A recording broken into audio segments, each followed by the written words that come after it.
أعوذ بالله من الشيطان الرجيم. بسم الله الرحمن الرحيم. وإذ قالت الملائكة يا مريم إن الله اصطفاك وطهرك واصطفاك على نساء العالمين.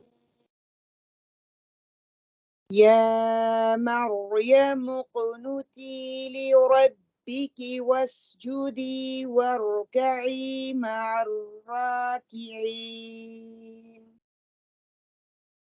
ذلك من أنباء الغيب نوحيه إليك وما كنت لديهم إذ يلقون أقلامهم أيهم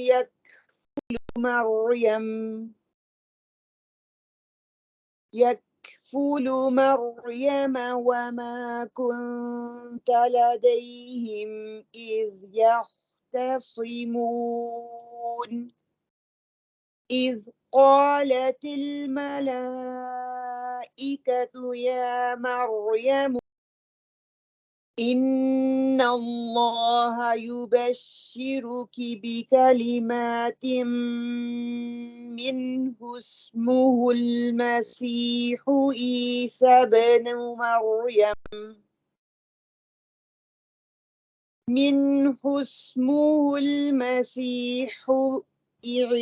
بن مريم وجيها في الدنيا والآخرة ومن المقربين ويكلم الناس في المهد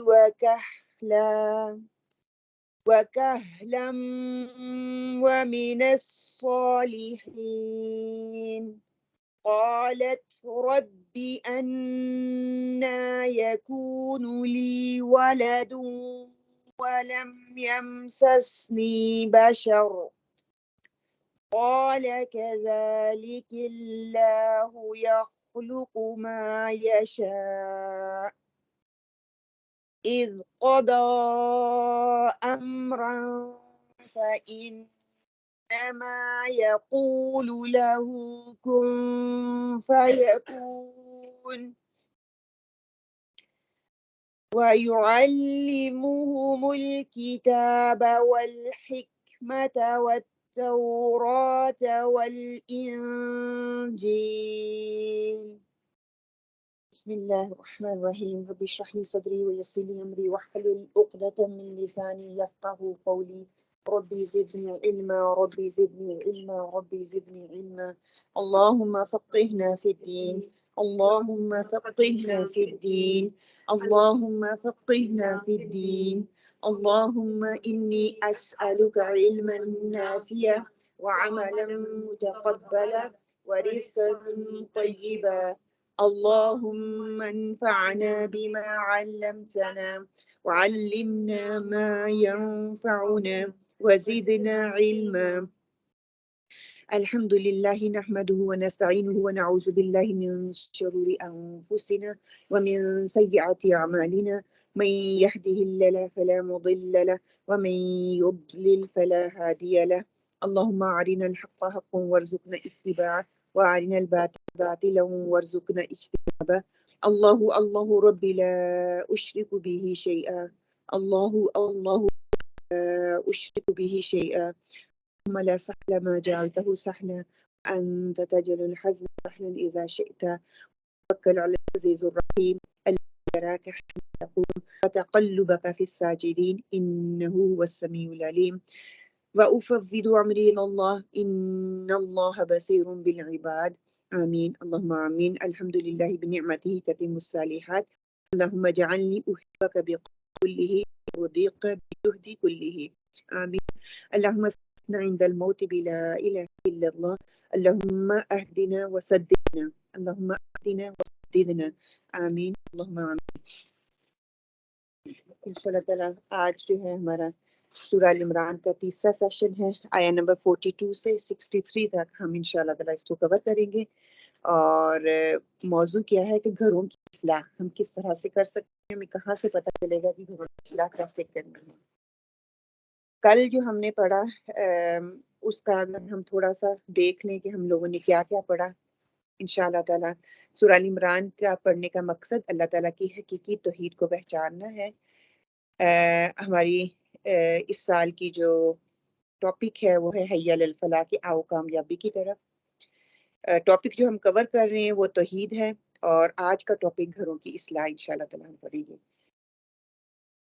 جو ہم نے کل پڑھا اس کے حوالے سے ہم تھوڑا سا ریکیپ کر لیں. اگر آپ لوگ بہنوں میں سے کوئی اس میں اپنا کوئی حصہ ڈالنا چاہتا ہے تو پلیز پوائنٹ کو شیئر کریں کہ کیا آپ نے کل سیکھا, کیا ہم نے پڑھا تھا کل. کوئی مومن کافر کو دوست نہ بنائے. دوستی جیسے کہ اپنے راز اوکے کس طرح اتباع کرنا, اتباع اطاعت کا فرق. اچھا اور دیندار سے دوستی رکھیں. ٹھیک ہے. ایک مکمل تجزیہ عبادت اور تجزیہ زندگی. قول اور فعل کا تضاد نہ ہو. جو میں کہہ رہا ہوں میری باتیں مجھے سکھا رہی ہیں وہی میرے عمل میں بھی ہو. لوگوں کا ڈر کی وجہ سے ہم کرتے ہیں بہت سارے پیئر پریشر میں آتے ہیں. اور یہ رسم رواج جو اپنے اپنے اوپر مصیبتیں. کل بھی میرے بچے کہہ رہے تھے مام let's do this let's do this. I said we can do another day. آج نہیں کھانا کھا لیں گے. میں نے باہر جی جی جی نہیں الحمدللہ وہی بات ہے نا کہ ہم سیکھ رہے ہیں تو وہ پھر کیا ہمارے عمل میں بھی تو کہ ہم نے زکریا علیہ السلام کی دعا مانگی. زکریا علیہ السلام نے دعا مانگی اللہ تعالیٰ نے فوراً ان کی دعا قبول کر لی. کیوں دعا قبول کر لی؟ توکل اللہ کہ مومنوں کو کیسے کامیابی ہوتی ہے کہ جب وہ اللہ پہ توکل کرتے ہیں. امپاسبل کو پاسبل ہو گیا نا. انہوں نے اللہ تعالیٰ پہ توکل کیا ان کو اللہ تعالیٰ نے پاسبل بنا دیا. اللہ تعالیٰ سے بیٹا مانگا اور اللہ تعالیٰ نے کیا کیا کچھ دے دیا. سبحان اللہ. کہ نفس پہ جو قابو پانے والا ہوتا ہے نا, دیکھیں نبی ہوگا صالحین میں سے ہوگا, خواہشات پر مکمل طور پر وہ اپنا اس کو رکنے والا ہوگا. حصول کا لفظ استعمال ہوا. متقین کی دعا کیا ہوتی ہے کہ اللہ سبحانہ وتعالی ربنا حب لنا من ازواجنا وذريتنا قرة اعین واجعلنا للمتقین اماما. کتنوں کو دعا الحمدللہ. ربنا حب لنا من ازواجنا وذريتنا قرة اعین واجعلنا للمتقین اماما. سبحان اللہ اتنی خوبصورت دعا ہے نا کہ ہم کہہ رہے ہیں ہمارے بچے نیک صالح ہوں, ہم اپنے گھر کے ماحول کو بہتر کریں. تو اس دعا کا جو اثر ہے نا وہ پھر نظر آتا ہے کہ بچوں کو آنکھوں کی ٹھنڈک بنا, متقین کا امام بنا. اور پھر اس کے لیے ہم کوشش بھی کریں گے انشاءاللہ تعالیٰ. آج کا ہمارا ٹاپک بھی اسی حوالے سے ہے. پھر کیا ہے کہ جھوٹے عزت کے معیاروں کو دیکھا ہم نے کہ عزت, ذلت, رزق کا اختیار, کامیابی کا اختیار وہ سارے کے سارے کس کے پاس ہیں؟ وہ اللہ سبحانہ و تعالیٰ کے پاس ہیں. وہ جھوٹے نقلی معیار جو ہیں ان سے نکلنے کی کوشش کرنی ہے اور وہ سب کے سب ذلت کی طرف لے کے جانے والے ہیں. وہ اللہ کی قربت کا ذریعہ نہیں بننے والے. وہ نہ صرف مجھے تباہ کر رہے ہیں, میری نسلوں کو تباہ کر رہے ہیں, میرے گھر کو تباہ کر رہے ہیں, میرے ماحول کو تباہ کر رہے ہیں, میرے معاشرے کو تباہ کر رہے ہیں. ہم دیکھا دیکھی ان چیزوں کو فالو تو کر رہے ہیں لیکن میرے لیے دنیا میں بھی خیر نہیں ہے اور آخرت میں بھی اس میں خیر نہیں ہے. پھر ہم نے دیکھا کہ رزق اور عبادت دو چیزیں ہیں. اللہ نے جب انسان کو پیدا کیا تھا کہا تھا کہ میری عبادت کرو اور رزق میں دوں گا. ہم لوگوں نے سوچ لیا کہ ہم خود رازق ہیں, استغفر اللہ, اور اس کی تلاش میں نکلیں. ٹھیک ہے اللہ تعالیٰ نے کہا ہے رزق کی تلاش میں نکلو لیکن اس کی ایک لمیٹیشن ہے. اللہ کی حدود کو پامال کرتے ہوئے نکلو. حلال حرام کا خیال ہی نہیں کیا, بس نکل گیا. پھر آپ صلی اللہ علیہ وسلم کے مقام کو ہم نے دیکھا کہ نعمتوں کے ملنے پر مومن کا رویہ شکر, ذکر و تسبیح والا ہوتا ہے. کثرت سے وہ اللہ سبحانہ تعالیٰ کے سامنے تسبیح کرتا ہے. انشاءاللہ تعالیٰ آج بھی ہم انہی چیزوں پہ جو ہے بات کریں گے. آج کی دعا, کل والی دعا کس کو نے یاد کی ہے؟ پرسوں والی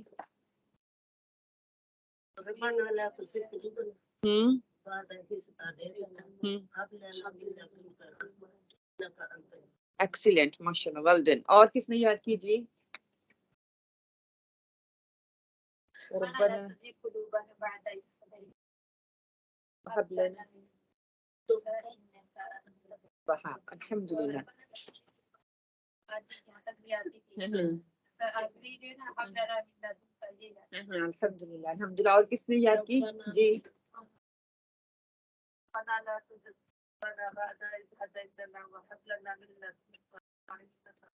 ایکسیلنٹ، الحمد للہ. اور یہاں سے جی؟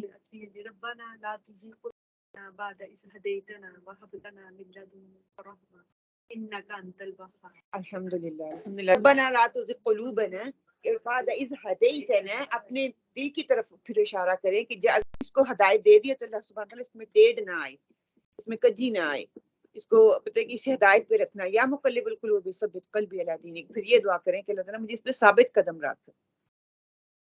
آج کی جو دعا ہے انشاءاللہ تعالیٰ اس کو آپ سارے پڑھیں انشاءاللہ. ربنا آمنا بما انزلت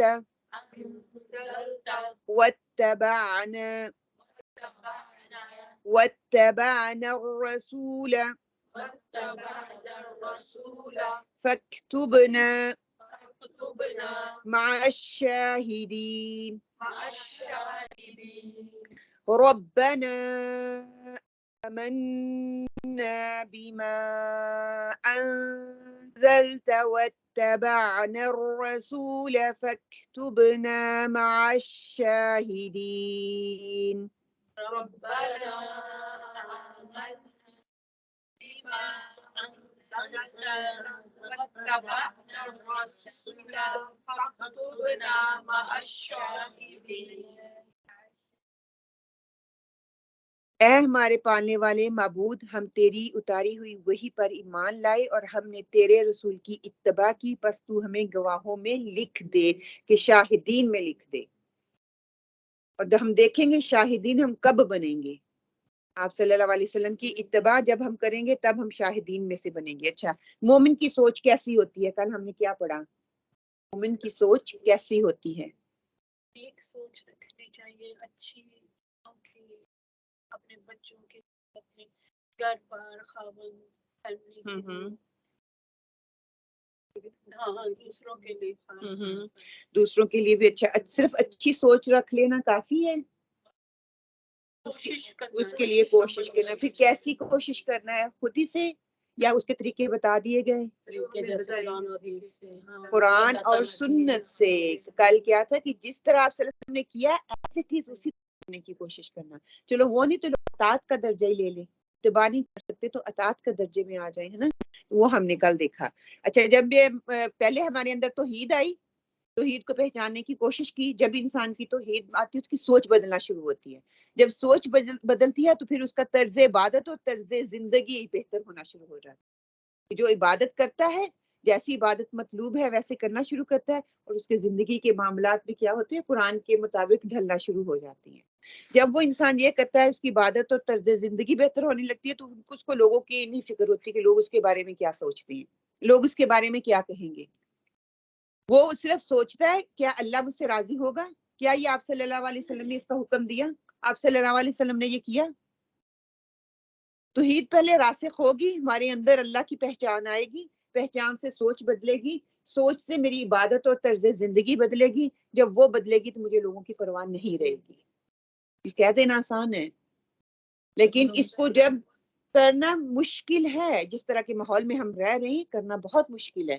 لیکن کیا ہے کہ پہلے تو ہمیں توحید کو پہچان ہی نہیں ہے نا، صحیح کیا ہے غلط کیا ہے، کس کی ہم نے عبادت کرنی ہے، مقصد ہی نہیں، پرپس ہی نہیں پتا، تو پھر ہم اس پہ بات آگے کیسے لے کے چلیں گے نا. تو پہلے کوشش کرنی ہے کہ ہم اچھے طریقے سے اپنی سوچ کو بہتر کریں، اس کے بعد انشاءاللہ تعالی اپنی طرز عبادت اور زندگی کو بہتر بنائیں. پھر لوگوں کی فکر نہیں کرنی بلکہ میں نے اللہ سبحانہ و تعالیٰ کی سوچنا ہے کہ اللہ اور اللہ کے رسول کے بتائے ہوئے طریقے پر عمل کرنے کی کوشش کرنی ہے.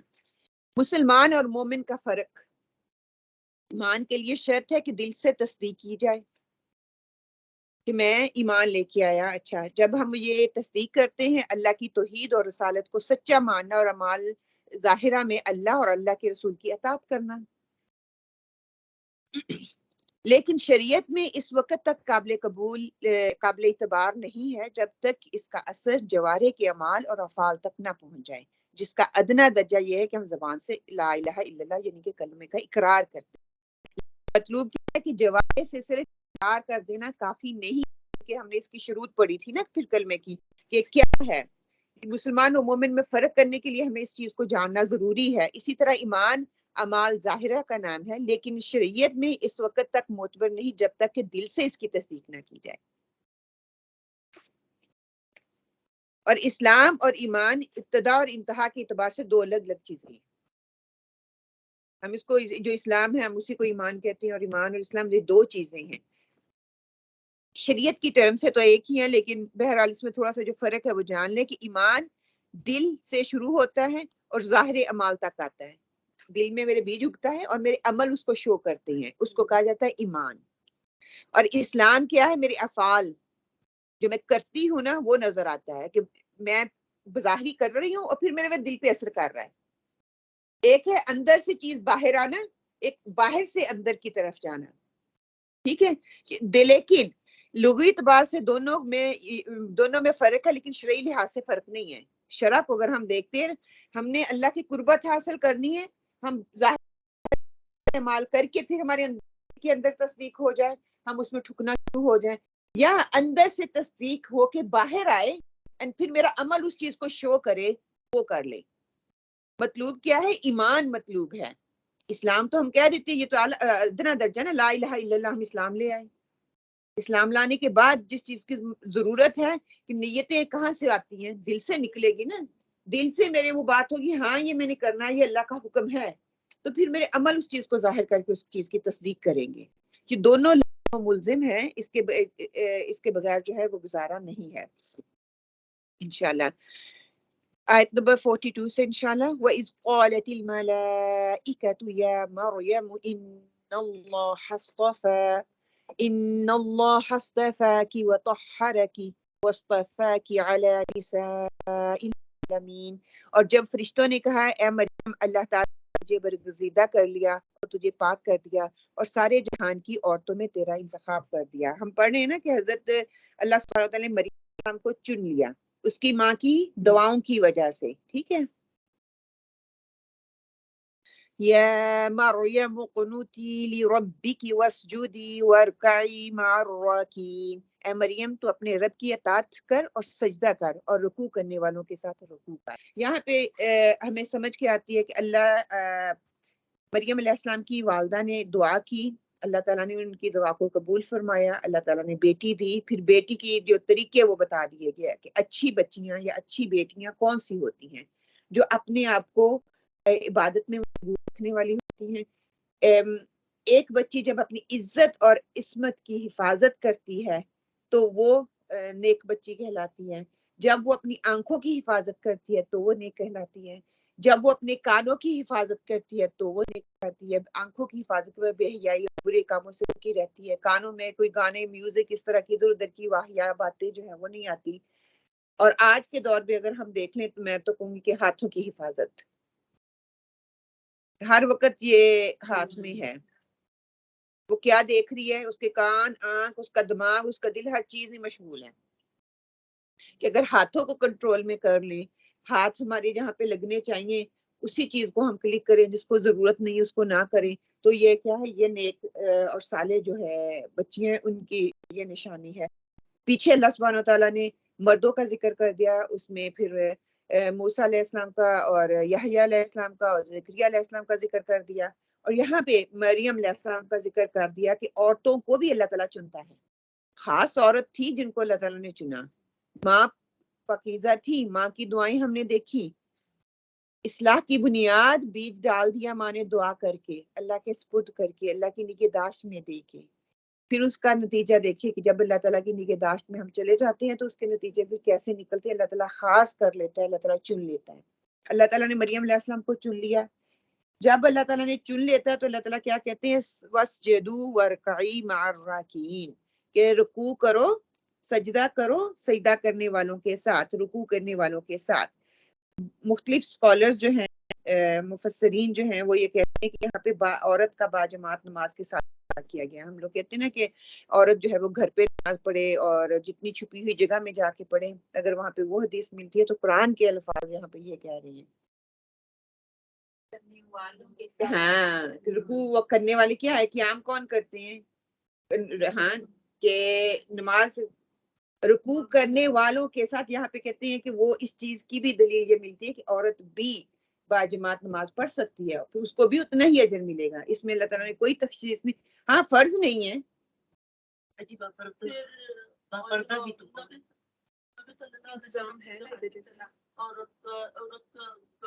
ہاں وہ پیچھے ہوتی تھی، ہاں وہ ساتھ ہوتی تھی.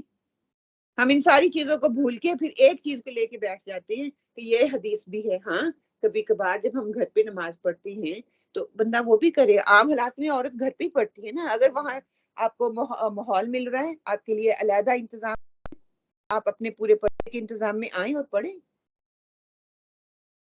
دونوں ہی ٹھیک ہیں، دونوں ہی اپنی اپنی جگہ. ہاں لیکن دیکھیے نا وہ بھی افضل ہے تو یہ بھی افضل ہے. یہاں پہ بھی اگر مردوں کو کہا گیا کہ انہوں نے قائم کرنی ہے نماز، ان کے لیے تو کوئی آپشن نہیں ہے. عورت کے لیے آپشن ہے. اگر سہولت مل رہی ہے تو اس کا پورا فائدہ اٹھائیں، نیکیوں کی طرف بھاگیں. پھر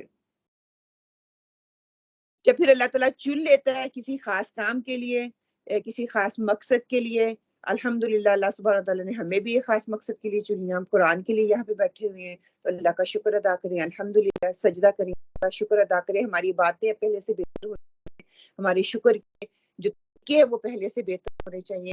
کہ قرآن کے اثرات جو ہے وہ ہمارے اوپر نظر چاہیے. گھر والوں کو اس کے اثرات ہونے چاہیے تاکہ ان کو پتا چلے کہ ہاں یہ ماں میری مسجد جاتی ہے، مسجد جانے اور قرآن پڑھنے کا یہ فائدہ ہوتا ہے. اس کے فائدے سے ممی نے ڈانٹنا بند کر دیا، ممی نے روک ٹوک بند کر دی، ممی کے جانے کا طریقہ اچھا ہو گیا. چیز نظر آنی چاہیے عمل سے بھی اور کیا ہے دل سے بھی. دونوں تصدیق ہوگی نا. یہ ایک زبان بول رہی ہے صرف بولنے کی حد تک ہی ہے، عمل میں میرے کچھ نظر ہی نہیں آ رہا. اور کئی دفعہ بچے پلٹ کے کیا بھی دیتے ہیں کہ جو ہے نا آپ کیا کچھ اور رہی ہیں کر کچھ اور رہی ہیں. تو پھر آپ کو جواب ملتا ہے آگے سے.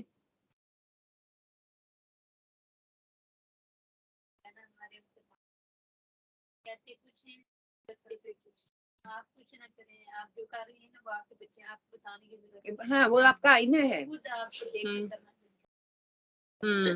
وہ دیکھ کے خود ہی شروع کر دیں. نہیں کریں گے کوئی بات نہیں، کہنا پڑے گا تو کہہ دیں، پھر تضاد تو نہیں نہ ہوگا. میں کہتی ہوں جھوٹ نہیں بولنا، اور ہر بات پہ میں ان کو بتا رہی ہوں جھوٹ بولنا ہے. میں ظاہر کر رہی ہوں نا کہ باہر جانا ہے تو جھوٹ بول کے بتانا ہے میں فلاں جگہ پہ جا رہی ہوں، پھر کہیں اور رہی ہیں. جھوٹ کیسے بول رہا اپنے دھیان میں ہوتے ہیں، وہ کہتے ہیں یہ لینا ہے وہ لینا، اچھا اچھا لے دیں گے، بعد میں وہ تو کبھی کہتے ہیں نا. ہاں جب بھی بچوں سے معاملہ کریں وہ اپنی طرف کے لیے، ہاں کہ آپ نے فلاں وقت میں یہ بات کہی تو تم پھر مان جایا کریں. ہاں میں نے کہی ہوگی، میں بھول گئی کہی ہوگی، جزاک اللہ مجھے یاد کروانے کا. نیکسٹ ٹائم کے لیے وہ 50% نہیں 100% لیٹ رہیں گے. اور میں کہتی ہوں بچوں کے ساتھ سیریسلی ہمارے اگر معاملات بہتر ہو جائے نا تو ہمیں وہی سیدھے کرنے کے لیے کافی ہے، کیونکہ وہ معصوم ہوتے ہیں. ہاں وہ معصوم ہوتے ہیں اور ان کو سیدھا کرنے کی کوشش کرتے ہیں، وہ ہمیں کرتے وہ ہم سے بہت تیز ہیں سبحان اللہ. تو یہاں پہ وہی نظر آ رہی ہے، ماں نے دعا کی اور بچی نے وہ کر کے پھر دکھا دیا نا، کیونکہ ماں کا عمل اس کے سامنے تھا نا. ماں نے جو کہا وہ کر کے دکھایا. آسان کام نہیں تھا اللہ کی راہ میں دے دینا. ہم کرتے ہیں، ہم تو اس طرح دعا کر بھی نہیں سکتے، سوچ بھی نہیں سکتے.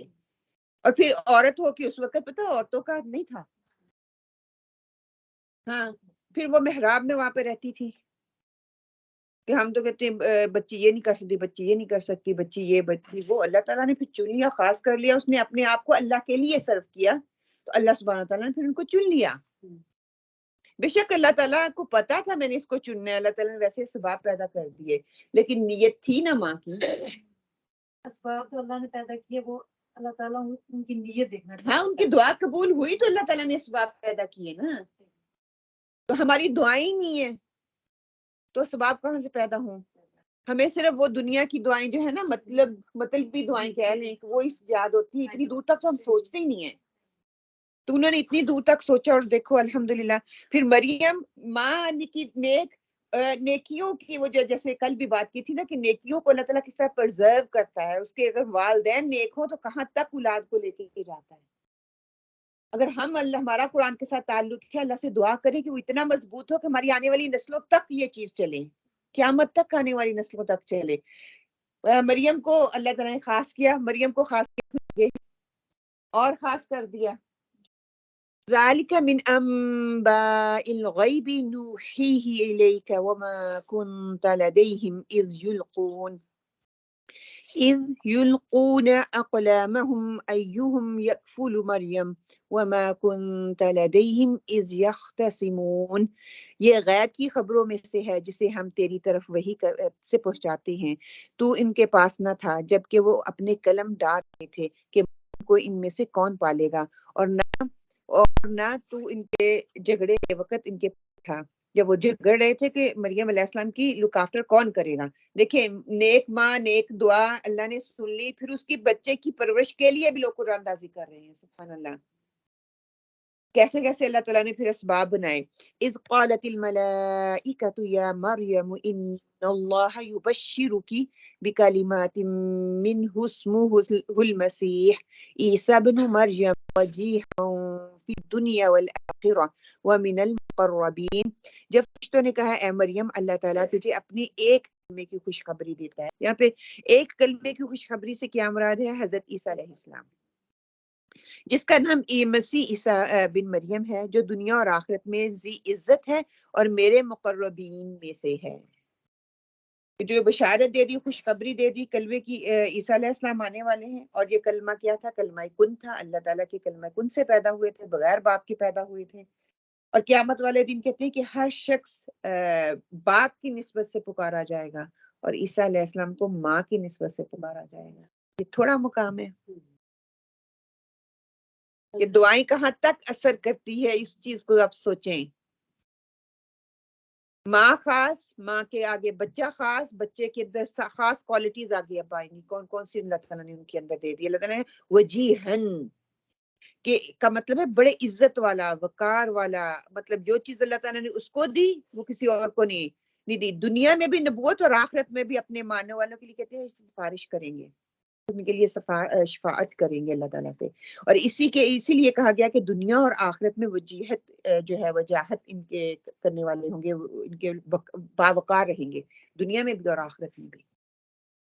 من المقربین کہ مقربین میں سے ہوں گے. مقرب وہ اللہ کے قربت حاصل کرنے والے کو مقرب کہتے ہیں، کہ اللہ کا تقرب حاصل کر لینا.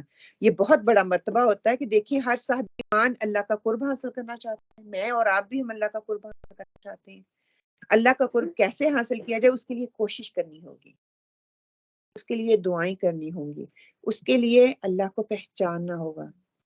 جب اللہ کی پہچان آئے گی نا تو میری سوچ خود ہی پازیٹیو ہونا شروع ہو جائے گی نا، سوچ بدلنا شروع ہو جائے گی. جب سوچ بدلے گی، میں اس کے لیے کوشش کر رہی ہوں نا، اپنے آپ کو چینج کرنے کی کوشش کر رہی ہوں. جب کوشش کر رہی ہوں تو اللہ تعالیٰ پھر اسباب بنائیں گے، اس کے لیے ذریعے نکالیں گے. پھر مقرب وہ ہوتا ہے جس میں غایت درجے کا خلوص پایا جاتا ہے اور نہایت اونچے درجے کا وہ کام کرنے والا ہو، کہ خالص اللہ سبحانہ و تعالیٰ کے لیے کرنے والا ہو. وَيُكَلِّمُ النَّاسَ فِي الْمَهْدِ وَكَهْلًا وَمِنَ الصَّالِحِينَ. وہ لوگوں سے اپنے گہوارے میں باتیں کرے گا اور ادھیڑ عمر میں بھی، اور وہ نیک لوگوں میں سے ہوگا. کہ بچپن سے ہی اللہ تعالیٰ اس کے اندر یہ کوالٹی اب ان کی بتائی جا رہی ہے کہ عیسیٰ علیہ السلام آئیں گے، اللہ تعالیٰ آپ کو نبی دیں گے، ایک بچہ آئے گا اور اس کے اندر یہ والی کوالٹیز ہوں گی. قالت رب انی یکون لی ولد ولم یمسسنی بشر قال كذلك الله يخلق ما يشاء اذا قضى امرا فانما يقول له كن فيكون. کہنے لگی الہی مجھے لڑکا کیسے ہوگا، حالانکہ مجھے تو کسی انسان نے چھوا تک نہیں. نے کہا اسی طرح اللہ تعالیٰ جو چاہے پیدا کرتا ہے. جب کبھی وہ کسی کام کرنے کا ارادہ کرنا چاہتا ہے تو صرف یہ کہہ دیتا ہے کہ ہو جا، تو وہ ہو جاتا ہے. اس کے لیے کوئی کسی انسان کی ضرورت نہیں ہے، کوئی انسان ہو تو اس کو کرنے کی، اس کے لیے صرف کن کہہ دینا کافی ہوتا ہے۔ اور وہ دیکھیں کتنی حیرت سے کہہ رہی ہے مجھے کسی انسان نے، کسی بشر نے چھوا تک نہیں ہے، تو یہ کیسے ممکن ہے؟ اللہ تعالیٰ نے کہا میں سارا کچھ ہی کر سکتا ہوں، یہ میرے اختیار میں جو سارا کچھ ہی ہے۔ وَيُعَلِّمُهُمُ الْكِتَابَ وَالْحِكْمَةَ وَالتَّوْرَاةَ وَالْإِنْجِيلَ، کہ اللہ تعالیٰ نے اسے لکھنا اور حکمت اور تورات اور انجیل سکھائی، کہ اللہ تعالیٰ بچہ ہی نہیں دے گا، اس کی کوالٹیز بھی بتا دی۔ پھر اس کو اللہ تعالیٰ کہتے ہیں کہ نا، بعض مفسرین یہ بھی کہتے ہیں کہ عیسیٰ علیہ السلام 12 سال کی عمر کے تھے، اسی عمر میں انہوں نے تبلیغ کرنا شروع کی، اور بہت حیران کن طریقے سے وہ جو ہے اپنا آواز کیا کرتے تھے، اپنی تبلیغ کیا کرتے تھے، اور حکمت سے بھرپور باتیں ہوا کرتی تھی کہ بڑے بڑے فلاسفر اور دانا حیران رہ جاتے تھے کہ کس طرح سے ان کے منہ سے 12 سال کا بچہ اور کیسے فصیح و بلیغ بات کرتے تھے۔ اور کہتے ہیں کہ 33 سال کی عمر میں آسمان کی طرف اٹھائے جائیں گے، اور اس کے بعد حدیث بخاری کی حدیث میں آتا ہے کہ جب آپ دوبارہ دنیا میں تشریف لائیں گے تو حکومت کریں گے، دنیا میں عدل و انصاف کریں گے، 40 سال کم و بیش یہ عرصہ دنیا میں وہ ٹھہریں گے، آپ نکاح بھی کریں گے، آپ کی اولاد بھی ہوگی، پھر آپ تب بھی موت مارے جائیں گے، اور آپ صلی اللہ علیہ وسلم نے فرمایا میرے ساتھ ان کو دفن کیا جائے گا۔ وہاں پہ 4 قبروں کی جگہ ہے، 3 آلریڈی ہیں اور چوتھے عیسیٰ علیہ السلام وہاں پہ۔ دعاؤں کا اثر دیکھ لیں، ہمارے اندر وہ تڑپ ہی نہیں ہے نا، مسئلہ یہاں پہ آ کے بنتا ہے، وہ تڑپ، وہ سوچ ہی نہیں ہے، وہ سمجھ ہی نہیں ہے، وہ علم ہی نہیں ہے کہ دعائیں کہاں تک اثر کرتی ہیں اور کیسی دعائیں مانگنی چاہیے، طریقہ ہی نہیں ہے۔ طریقہ ہی نہیں آتا، چلے طریقہ نہیں آتا، دل کی تڑپ تو دکھا دے، اللہ سکھانے والا ہے نا، اللہ سے مانگے کہ اللہ تعالیٰ ہمیں مانگنے کا طریقہ سکھا دے۔ یہاں پہ بیٹھے ہیں مانگنے کے طریقے کو سیکھنے کے لیے بیٹھے نا، کہ اللہ تعالیٰ ہمیں وہ سکھا دے۔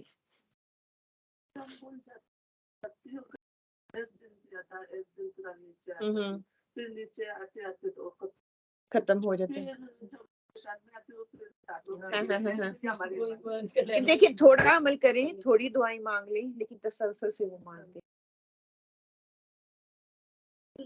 آگے اللہ تعالیٰ کہتے ہیں 49 آیا میں، اور بنی اسرائیل کی طرف رسول ہوگا کہ وہ تمہارے پاس تمہارے رب کی نشانیاں لایا ہوں، میں تمہارے لیے پرندے کی شکل کی مٹی کی طرح مٹی کا پرندہ بناتا ہوں، پھر اس پھونک مارتا ہوں تو اللہ کے حکم سے پرندہ بن جاتا ہے، اور اللہ تعالیٰ کے حکم سے قدر ذات اندھے اور کوڑی کو اچھا کرتا ہے اور مردوں کو زندہ کرتا ہے، اور جو کچھ تم کھاؤ اور جو اپنے گھروں میں ذخیرہ کرو بتا دیتا ہوں، اس میں تمہارے لیے بڑی نشانی ہے اگر تم ایمان لانے والے ہو۔ تو کتنی کوالٹیز اللہ تعالیٰ نے بتا دی، کہ پہلا تو یہ کہ معجزہ کیا ہوتا ہے؟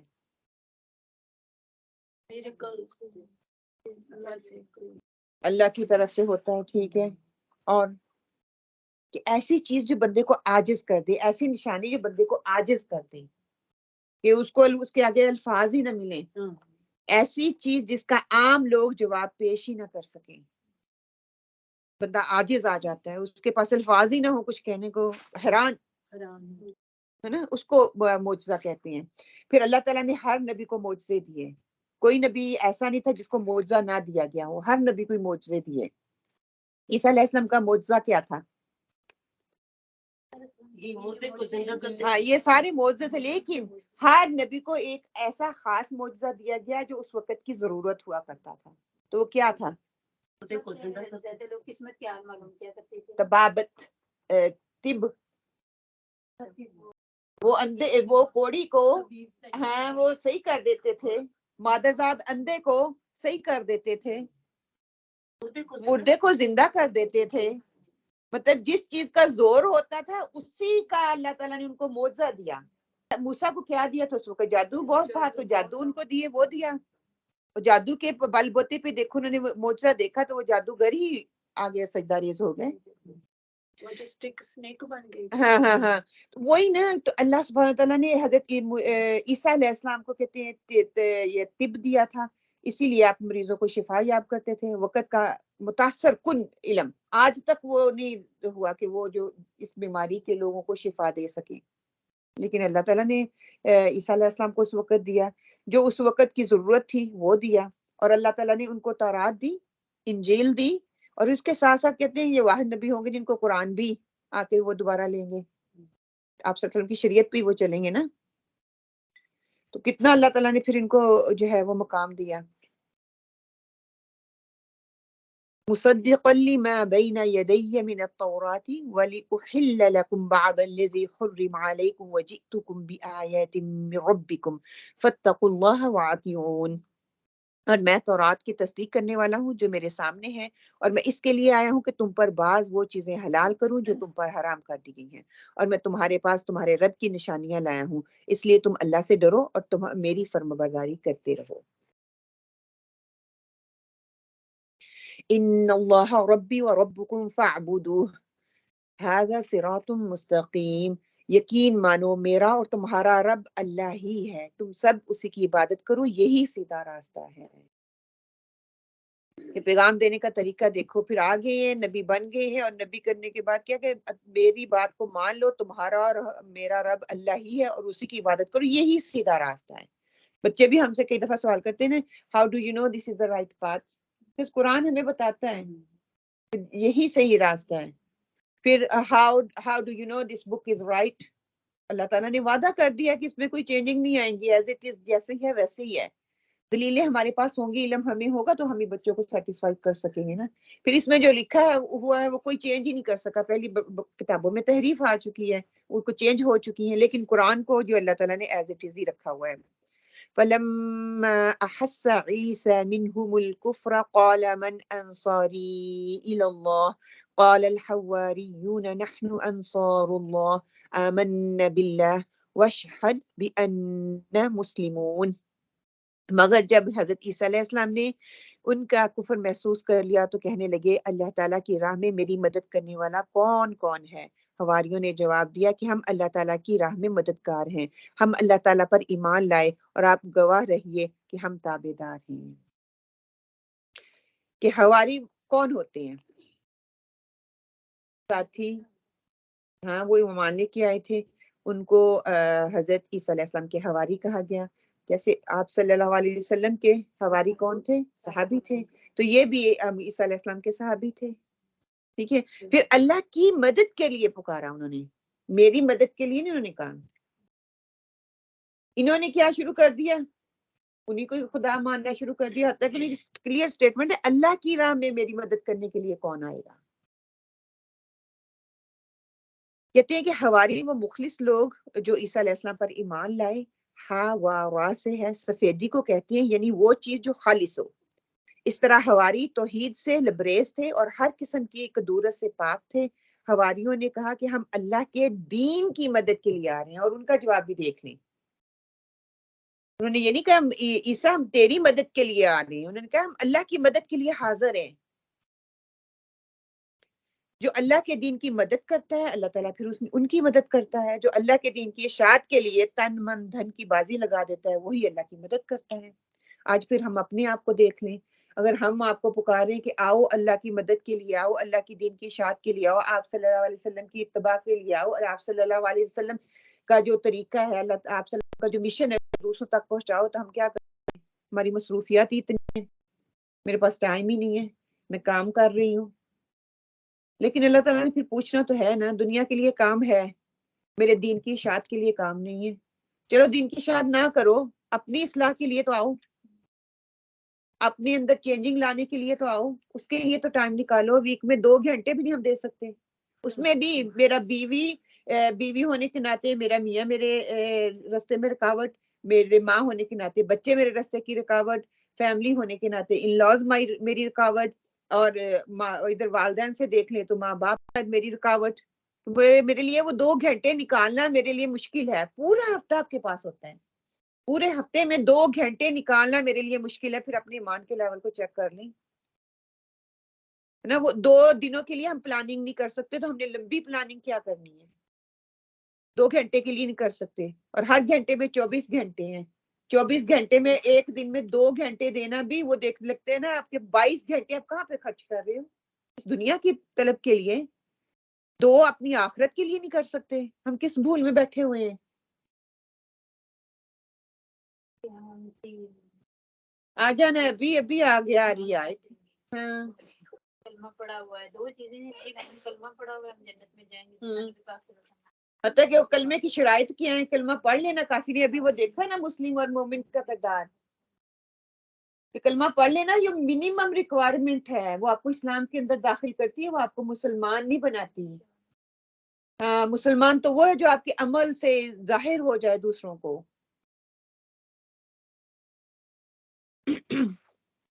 ربنا آمنا بما انزلت واتبعنا الرسول فاكتبنا مع الشاہدین، اے پالنے والے معبود ہم تیری اتاری ہوئی وحی پر ایمان لے آئے اور ہم تیرے رسول کی اتباع کی، پر تو ہمیں گواہوں میں لکھ لے۔ پھر دوسری شہادت، تیرے مددگار ہیں، اس گواہ رہنا میرے رب ہم تیری مدد کے لیے نکلے ہیں۔ کہہ دیا ہم رسول کی اتباع کے لیے نکلے ہیں، جو اس وقت پکار رہے ہیں ہم اس کی اتباع کے لیے نکلے ہیں۔ پھر آگے اللہ تعالیٰ نے بتا دیا ٹھیک ہے یہ ان کا مکر ہے اور میرا بھی مکر ہے۔ وَمَكَرُوا مَكَرُ اللَّهَ وَاللَّهُ خَيْرُ الْمَاكِرِينَ، اور کافروں نے مکر کیا اور اللہ تعالیٰ نے بھی پھر اپنا مکر خفیہ تدبیر کی، اور عیسیٰ علیہ السلام کو اللہ تعالیٰ نے پھر اپنے پاس بلا لیا۔ رکوع 5 میں ہمیں کیا بات جو ہے وہ سمجھ آتی ہے کہ مریم علیہ السلام ان کی ترجیحات ملنے کے بعد وہ تابع اور فرمانبردار بن کے رہی، ان کے اندر تکبر نہیں آیا، ان کے اندر غرور نہیں آیا کہ اللہ تعالیٰ نے مجھے خاص کیا ہوا ہے، بلکہ ان کے اندر عاجزی آئی اور وہ اور اللہ کے قریب ہوتی گئی۔ پھر اللہ کی فرمانبرداری اور اجتماعیت ہم نے دیکھی، پھر حضرت عیسیٰ علیہ السلام کے حواریوں کا رد عمل رویہ دیکھا کہ کس طرح انہوں نے کون سے الفاظ کا چناؤ کیا، پھر اجتماعیت کا طریقہ نظر آتا ہے کہ انہوں نے اللہ کی مدد کے لیے ان کو پکارا اور وہ ایک جماعت بنی جنہوں نے پھر اللہ کا پیغام دوسروں تک پہنچایا۔ ہمیں یہ بات بھی نظر آتی ہے کہ ایک اکیلا بندہ اللہ کے دین کو دوسروں تک نہیں پہنچا سکتا، ایک انسان دوسروں کو تبلیغ تو کر سکتا ہے لیکن اللہ کے دین کی اشاعت کے لیے ایک جماعت کی ضرورت ہوتی ہے، ایک منظم جماعت جو کہ اللہ کے دین کو پھیلانے کے لیے آگے بڑھنے کی کوشش میں لگی ہوئی ہو، اس کی ضرورت ہوتی ہے۔ دین اسلام کی اقامت میں حصہ لینا، شہادت حق ہمیں پتہ ہونا چاہیے، اللہ کی حق اللہ کے راستے میں شہادت دیں، اور پھر کیا ہے کہ اللہ کی مدد کا شرف تبھی حاصل ہوتا ہے جب ہم اپنے اجتماعیت میں اپنا قدم ڈالتے ہیں۔ وہ جو تنظیم یا وہ کوئی ادارہ یا وہ کوئی گروہ اللہ کے دین کے لیے، اللہ کی اشاعت کے دین کی اشاعت کے لیے کام کر رہا ہوتا ہے، پھر اسی میں اللہ تعالیٰ کی مدد شامل ہوتی ہے۔ اکیلا بندہ جتنا مرضی کرتا رہے اس میں اللہ کی مدد شامل نہیں ہوتی، شامل حال نہیں ہوتی۔ گواہی دینے والوں میں نام کے دعا پھر کریں اللہ تعالیٰ ہم اس گروہ کے ساتھ شامل تو ہوئے ہیں صرف اور صرف دین کی اشاعت کے لیے۔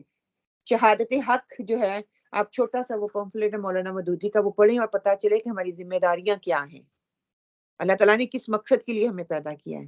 شہادتیں ایسی تو نہیں بن جائیں گی، شہادتوں کے لیے کام کرنا پڑے گا۔ انہوں نے بھی اپنے آپ کو، اپنی زندگی کو داؤ پہ لگا کے آپ کا ساتھ دیا نا، تو ہمیں بھی اپنی زندگی کو داؤ پہ لگانا پڑے گا۔ گھر بیٹھے بیٹھے اپنے کمفرٹ زون میں بیٹھے بیٹھے، ٹھیک ہے وہ ایک عورت ہونے کے ناطے ہمارا وہ بھی ایک مقام ہے، اپنے گھر کی اصلاح، گھر کو دیکھنا، کوکنگ، جو ذمہ داریاں اللہ تعالیٰ نے نیچرلی عورت کے اوپر ڈالی ہیں وہ بھی ہم نے کرنی ہے، لیکن اس کے علاوہ بھی ہمارے پاس بہت ٹائم ہے جو کہ ہم اچھے طریقے سے اس کو سرو کر سکتے ہیں اللہ کے دین کی اشاعت کے لیے۔ جی، پلاننگ کرنے کی ضرورت ہے، اور پلاننگ کریں اور پھر ارادہ اور دعائیں بھی تو کریں نا۔ پلاننگ کے لیے انف نہیں ہے میں بیٹھی سارا اتنا بڑا چارٹ بنا کے رکھ دوں گی، اس کے لیے مجھے پھر کوشش کرنی پڑے گی، اس کے لیے دعائیں کرنی پڑیں گی کہ میرے لیے امپاسبل نہیں ہے اللہ تیرے دین کے لیے اور تو میری مدد عطا فرما۔ ابراہیم علیہ السلام کو کیا کہا تھا؟ گھر بنا دے۔ گھر بنانے کے بعد کہا رب میں کس کو کیوں پکاروں، کوئی ادھر ہے ہی نہیں، تو اللہ تعالیٰ نے کہا تو پکار اور میں لوگوں کو بھیجنے والا ہوں، اور آج تک دیکھیں کتنا بھرا ہوتا ہے الحمدللہ، اس میں تصحیح ہوتی جا رہی ہے کہ دل جب سچے ہوں، دعائیں سچی ہوں، لگن تڑپ لگی ہوئی ہو تو اللہ تعالیٰ پھر اس کو قبول کرتے ہیں۔ پھر دعا کیا ہے کہ وَأَنَا عَلَى ذَلِكَ مِنَ الشَّاهِدِينَ، یا ربی آمین اللہم آمین، کہ اللہ تعالیٰ ہمیں بھی ان لوگوں میں شامل فرما لے جن کے لیے تو گواہ ہوگا کہ ہم بھی قرآن پڑھنے کے لیے بیٹھے تھے، ہم نے بھی ارادے کیے تھے کہ ہم تیرے دین کی اشاعت میں جہاں تک ممکن ہو سکا ضرور کام کریں گے، جو رسپانسبلٹی، جو بھی ذمہ داری جاتی ہے وہ چھوٹی ہو یا بڑی ہو، میں اس میں اپنی طرف سے پوری کوشش کروں گی کہ میں وہ کام پوری ذمہ داری کے ساتھ کروں، اور اللہ کی تدبیر سب سے خفیہ اور بڑھ کر ہے۔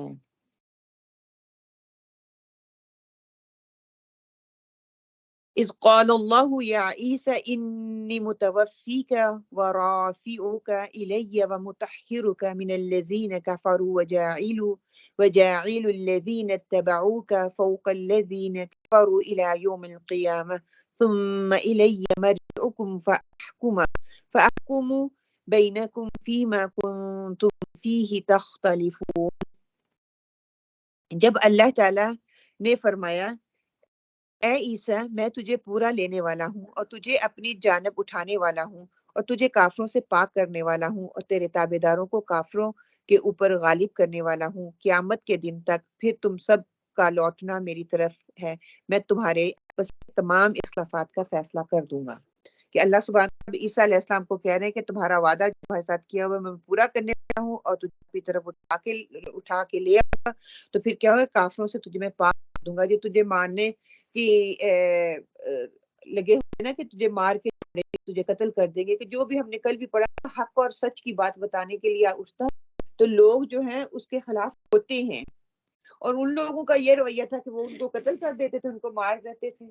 آج ہمارے ساتھ یہ رویہ ہوتا ہے کہ جب ہم حق اور سچ کی بات کرتے ہیں تو ہمیں وہ ذہنی طور پہ ٹارچ کیا جاتا ہے نا، تکلیف دی جاتی ہے، ڈسٹرب کیا جاتا ہے، اور پھر فزیکلی شاید کسی کو ہوتا ہو کہ کوئی ہٹ کر دے، لیکن ہم الحمدللہ جس معاشرے میں رہ رہے ہیں وہاں پہ اس طرح کی کوئی ابیوز تو نہیں ہوتا، لیکن وہ فزیکلی ٹانٹ کیے جاتے ہیں، فزیکلی وربلی ٹانٹ کرنا، وربلی جو ہے ہمیں تکلیف پہنچانا، کوئی حق بات جو کرتا ہے تو اس کو تکلیف دیتے ہیں نا لوگ۔ نان مسلم ہے نا وہ اتنا نہیں کریں گے، جو ہمارے اپنے مسلمان ہیں نا وہ زیادہ کرتے ہیں، اور ایسے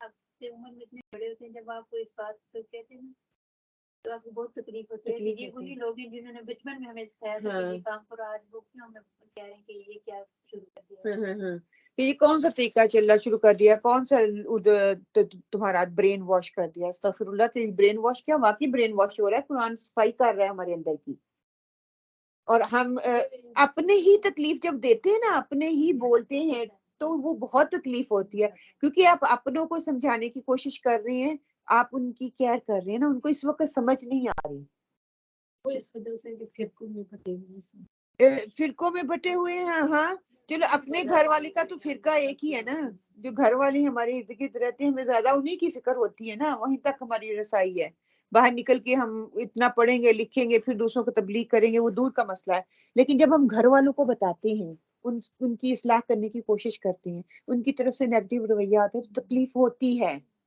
یہ نہیں کہ نہیں، بندہ بار بار مرتا ہے، بار بار ان کے الفاظ آپ کو مینٹلی ڈسٹرب کرتے ہیں، آپ بیماریوں کا شکار ہو جاتے ہیں یہی سوچ کے کہ ان کو کب ہدایت ملے گی، ٹھیک ہے لیٹ ہو گیا لیکن کبھی بھی نیور ٹو لیٹ، اب وہ بڑے ہو گئے، حق تو یہ تھا ان کا تربیت، اللہ تعالیٰ نے مجھ سے اور آپ سے پوچھنا ہے نا کہ بچپن میں کیسے ان کی تربیت کی، بچپن میں ہم نے بچے کہہ کے ان کو بس چھوڑ دیا، جیسے ہمارے بڑے ہیں جب انہوں نے تو وہ ماحول دیکھا ہوا ہے نا، جب انہوں نے لوگوں کو دیکھا تھا کہ سیپریٹ سیٹنگ ہے ایوری تھنگ، اور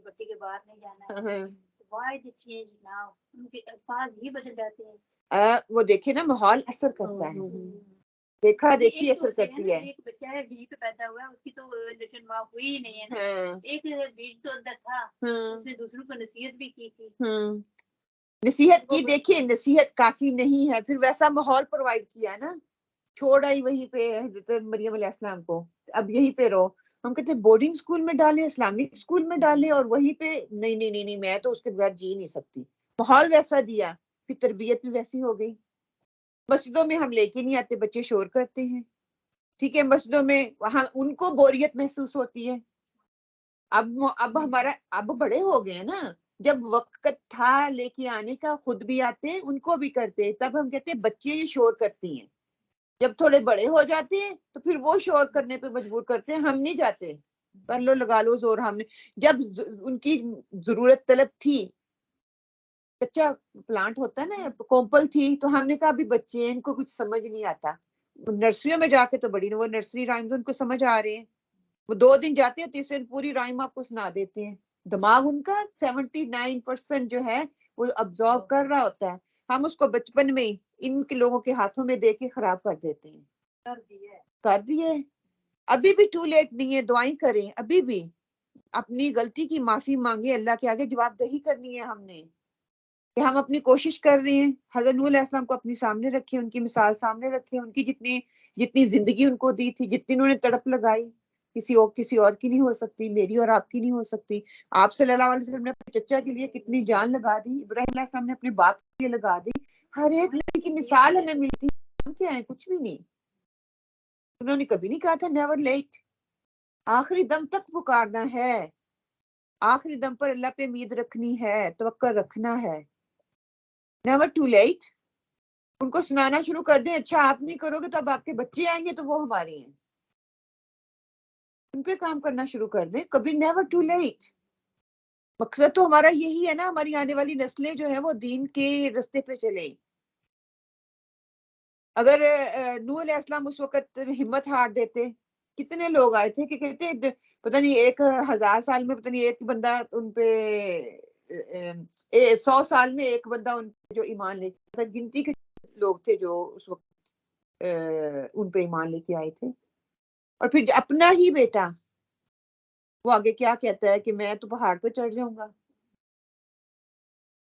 کتنی تکلیف ہوئی ہوگی اس باپ کو کہ لوگ تو مجھے مان ہی رہے, میرے اپنے ہی نہیں مان رہے. ہم بھی یہ کہتی ہیں نا, ہمارے اندر بھی تڑپ آتی ہے, ہم ان کو سمجھا رہے ہیں لیکن یہ کیوں نہیں سمجھ رہے. وہ دکھ اور تکلیف میں جب دعا نکلتی تو اللہ تک پہنچتی ہے, بلیو می پہنچتی ہے. ہاں لیکن ہر دعا کا ایک ٹائم مقرر ہے. ہو سکتا ہے ہماری زندگی میں نہ وہ سدھرنا ہو, وہی ہمارے لیے ہو کہ ہم اللہ کے ساتھ تڑپ سے دعا کرتے رہیں. کئی دفعہ دیکھا ہے نا لوگوں کو, ماں باپ مرتے ہیں تو وہ سیدھے ہو جاتے ہیں, سیدھے راستے پہ آ جاتے ہیں. ماں باپ کی قسمت میں نہیں تھا دیکھنا کہ اللہ تعالیٰ نے ایک ٹائم رکھا ہوا ہے. اور پھر جب کئیوں کے اس طرح ماں باپ ہوتے کہتے ہیں لو بچہ چھوٹا سا ہی, ہو سکتا ہے اللہ تعالیٰ نے اس کی تربیت کے لیے کیسا ماحول اس کو پرووائڈ کرنا ہوتا ہے. اللہ تعالیٰ کی ہر چیز میں حکمت ہوتی ہے.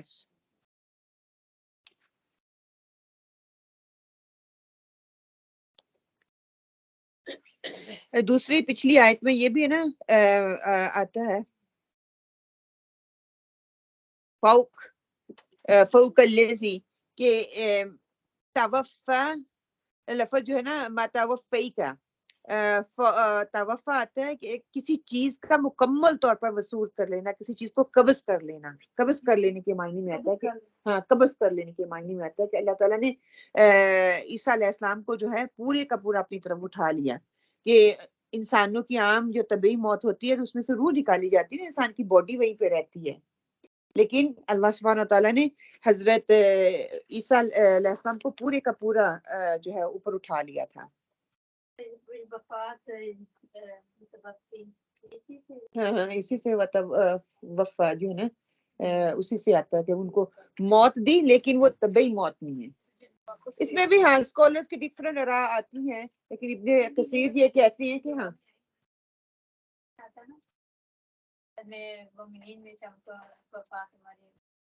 ہاں وفا ہے. فَأَمَّا الَّذِينَ, اس لیے جو لوگ کہتے ہیں کہ وفات وہ, لیکن یہ ہے نا کہ اللہ تعالیٰ نے ان کو اپنی طرف اٹھا لیا لیکن وہ زندہ ہیں. پھر ان کی کافی دلیل ہے, ہمارے پاس اتنا ٹائم نہیں ہے, اگر جب تفسیر کرتے ہیں تو پھر اس کی ڈیٹیل میں ہم چلے جاتے ہیں. لیکن اس میں بھی ڈفرنٹ اسکالرز کی ڈفرنٹ آ رہا ہے, لیکن ہمیں بھی پتہ ہے کہ انہوں نے واپس آنا ہے. وہ طبعی موت کی طرح نہیں مرے, طبعی موت میں وہ واپس جب آئیں گے پھر مریں گے. بہت ساری حدیث ہمیں مل جاتی ہیں ان کے حوالے سے. فَأَمَّا الَّذِينَ كَفَرُوا فَأُعَذِّبُهُمْ عَذَابًا شَدِيدًا فِي الدُّنْيَا وَالْآخِرَةِ وَمَا لَهُم مِّنَ النَّاصِرِينَ, پھر کافروں کو تو میں دنیا میں اور آخرت سخت تر عذاب دوں گا اور ان کا کوئی مددگار نہ ہوگا. ہم نے بھی یہی پڑھا تھا, جو کافر ہیں, انکار کرنے والے ہیں, جو سچائی کو نہیں ماننے والے, ان کو دنیا میں بھی سزا دوں گا اور آخرت میں تو عذاب ہوگا ہی, اور وہاں پہ کوئی ان کا مددگار نہیں ہوگا.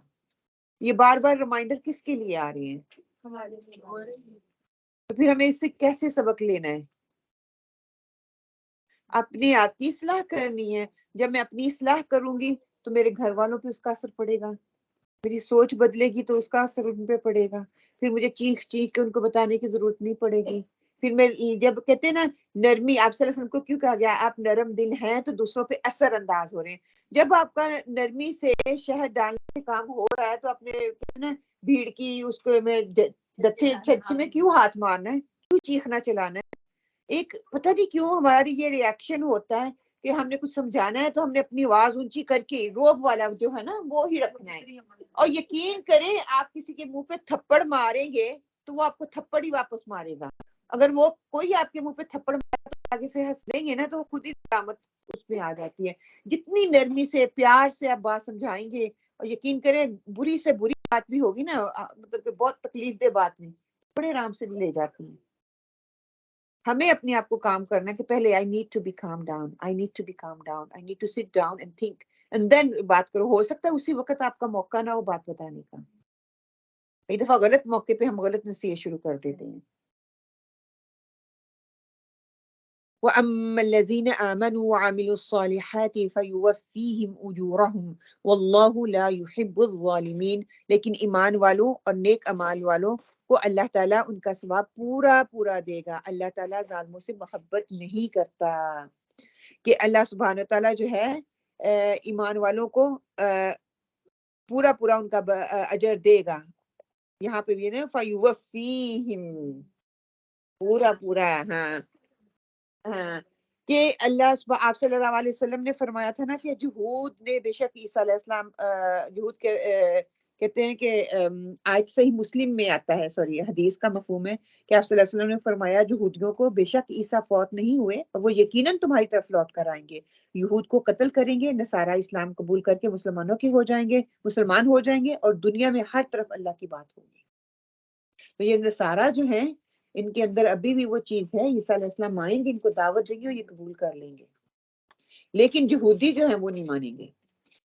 یہ وہ جانتے ہیں لیکن آپ نے مسیح دجال کو نا ان کا اس سے کر دے کہ مسیحا ہے. ہاں تو اس وجہ سے وہ ایمان نہیں لے کے آئیں گے، لیکن نصارہ جو ہے وہ ایمان لے آئیں گے اور وہ کیا ہے پھر ہر طرف اللہ تعالیٰ ہی کی بات ہوگی. ہاں جو اس وقت کی ہوں گے، لیکن وہ آسان نہیں ہوگا کیونکہ دجال دوسری سائڈ پہ ہے. دیکھیں ہم جب کہتے ہیں کہ زیادہ لوگ پورے کا پوری دنیا جو ہے نا وہ اسلام اس وقت جس طرح آغاز ہوا تھا ویسے انتہا ہوگی. جب وہ دجال کا کہہ رہے ہیں کہ کتنا ہوگا تو ظاہر ہے اس کی طاقت ہوگی نا کہ وہ اتنی جلدی نہیں اس طرف جائیں گے. نہ وہ جیسے آج ہے نا، آج ہمارے پاس ہم کہتے ہیں کہ ابھی دجال نہیں ہے، وہ فزیکل دجال جو تھا ٹھیک ہے وہ نہیں ہے، لیکن وہ بہت سی چیزیں ایسی آ گئی جو کہ اٹریکشن کا سبب ہیں. کئی بہت سے اسکالر کہتے ہیں وہ بھی دجال ہی ہیں. جیسے شیطان بڑا ہے، باقی اس کی ٹیم ہے، اس کی ٹیم کام کر رہی ہے. اور کئیوں کا یہ ہے کہ دجال ایگزسٹنگ ہے لیکن ابھی اپیئر نہیں ہوا ہے نا. ہمیں ہر طرح کی ماحول ویسا بن رہا ہے. وہ اس کی طاقت ایسی ہوگی کہ بڑے بڑے ایمان والے جو ہے وہ ہل جائیں گے اس وقت، کیونکہ وہ یہ ظاہر کرے گا کہ اس کی جو جنت ہے وہ دوزخ ہے اور جو دوزخ ہے وہ اس کی جنت ہے. اوبویسلی بظاہری طور پہ تو آگ جل رہی ہے، لوگ اس سے ڈریں گے. اللہ تعالیٰ نے بھی کیا کہا ہے کہ کانٹوں سے جنت کو میں نے سجا دی ہے، اس سے نکل کے جاؤں گی تو آگے جنت ہے. بظاہری طور پہ جو ہمیں آگ نظر آ رہی ہے میں تو نہیں نا اس میں جاؤں گی، میں ہل جاؤں گی، لیکن یہ کہ جب کودوں گی تو ابراہیم علیہ السلام کی آگ کو ٹھنڈا کر دیا. دیکھیے یہ کرونا نے بڑوں کی ایمان کو متزلزل کر دیا. فزیکل نہیں تھا، دکھ نہیں رہا تھا، دکھتا تو پتہ نہیں لوگ کیا کرتے. وہ ٹی وی پہ پتہ نہیں وہ چپکنے والی بنا کے لوگوں کو ڈرا دیا، فوبیا لوگوں کے اندر ڈال دیا. مطلب کہ ہمارا یہ یقین ہے کہ جب موت آنی ہے موت آنی ہے. تو جب دجال آئے گا تو اس کی کیا کیفیت ہوگی اللہ عالم. کہتے ہیں نا کہ ہم کہتے ہیں کہ آپ صلی اللہ علیہ وسلم کے دور میں ہوتے، اس دور میں ہوتے ٹھیک، ہم صحابی تو شاید کل حالت لیتے لیکن اس آزمائش پہ پورا شاید نہ اتر پاتے. بہت مشکل ٹائم تھا، اتنا آسان کام نہیں تھا. وہ صحابی ہی تھے جو اس لیول کے تھے، اللہ نے ان کو ان کی ایمان کو اتنی تقویت دی ہوئی تھی کہ ہر قدم بقدم آپ صلی اللہ علیہ وسلم کے ساتھ تھے. اسی طرح جب حضرت عیسیٰ علیہ السلام آئیں گے اس وقت کے جو ان کے حواری ہوں گے، ان کے ساتھی جو ہوں گے، اللہ عالم وہ کس طرح کی آزمائش سے گزر رہے ہوں گے یا گزریں گے، ہے نا. خوش قسمت تو ہوں گے اوبیسلی، وہ نبی کے ساتھ دینے والے ہوں گے، لیکن ان کو بھی پھر بہت سی آزمائشوں کا سامنا کرنا پڑے گا. ہم سے تو جو چھوٹی چھوٹی چیزیں آزمائشیں جو ہم اس میں آگے پیچھے اوپر نیچے ہو جاتے ہیں. پھر کہتے ہیں کہ نصارہ جو جہاں پر عذاب کی بات ہے ضروری نہیں کہ حصی عذاب ہو، معنوی بھی ہو سکتا ہے. کہ اللہ تعالیٰ کہتے ہیں میں ان کو عذاب دوں گا. معنوی عذاب کیا ہوتا ہے کہ اس میں مختلف قسم کی چیزیں آ سکتی ہیں، جیسے مال کی تنگی ہو جائے گی، بے حسی آ جائے گی، بے چینی آ جائے گی. آج ہم اپنے اندر دیکھتے ہیں نا کس طرح بے حسی، بے چینی اور ساری، تو یہ کفر کا انکار کی وجہ سے ہے. ہم کہیں ڈپریشن کا، اللہ تعالیٰ کہہ رہے ہیں میں نے اس قرآن میں دلوں کا سکون رکھ دیا. ہم ڈھونڈ رہے ہیں دنیا میں، پھر دنیا کی چیزیں نہیں ملتی، پھر ہم ڈپریشن میں جاتے ہیں. جب ہم ڈپریشن میں جاتے ہیں وہ ہر بیماری کی جڑ ہے. پھر ڈپریشن ہوتا ہے، پھر بلڈ پریشر بھی ہائی ہوتا ہے، بلڈ پریشر ہائی ہوتا ہے، پھر دل کے اٹیک آ جاتے ہیں، پھر ماؤفوں کے بندہ بیٹھ جاتا ہے، دوسروں پہ ہم رلائی کرنے لگ جاتے ہیں، زندگی سے مایوس ہو جاتے ہیں. جس کے دل میں یہ قرآن ہے وہ کبھی مایوس ہوتا ہی نہیں ہے، مایوسی گناہ ہے. پھر کہتے ہیں کہ حسد ان کے اندر آتا ہے، حسرتیں آتی ہیں، وہ ان ساری چیزوں میں قید ہو کے رہ جاتا ہے. اور آج پھر ہم اپنا معائنہ کر لیں ہم کہاں پہ ہیں، خود ہی اپنے ڈاکٹر بن جائیں.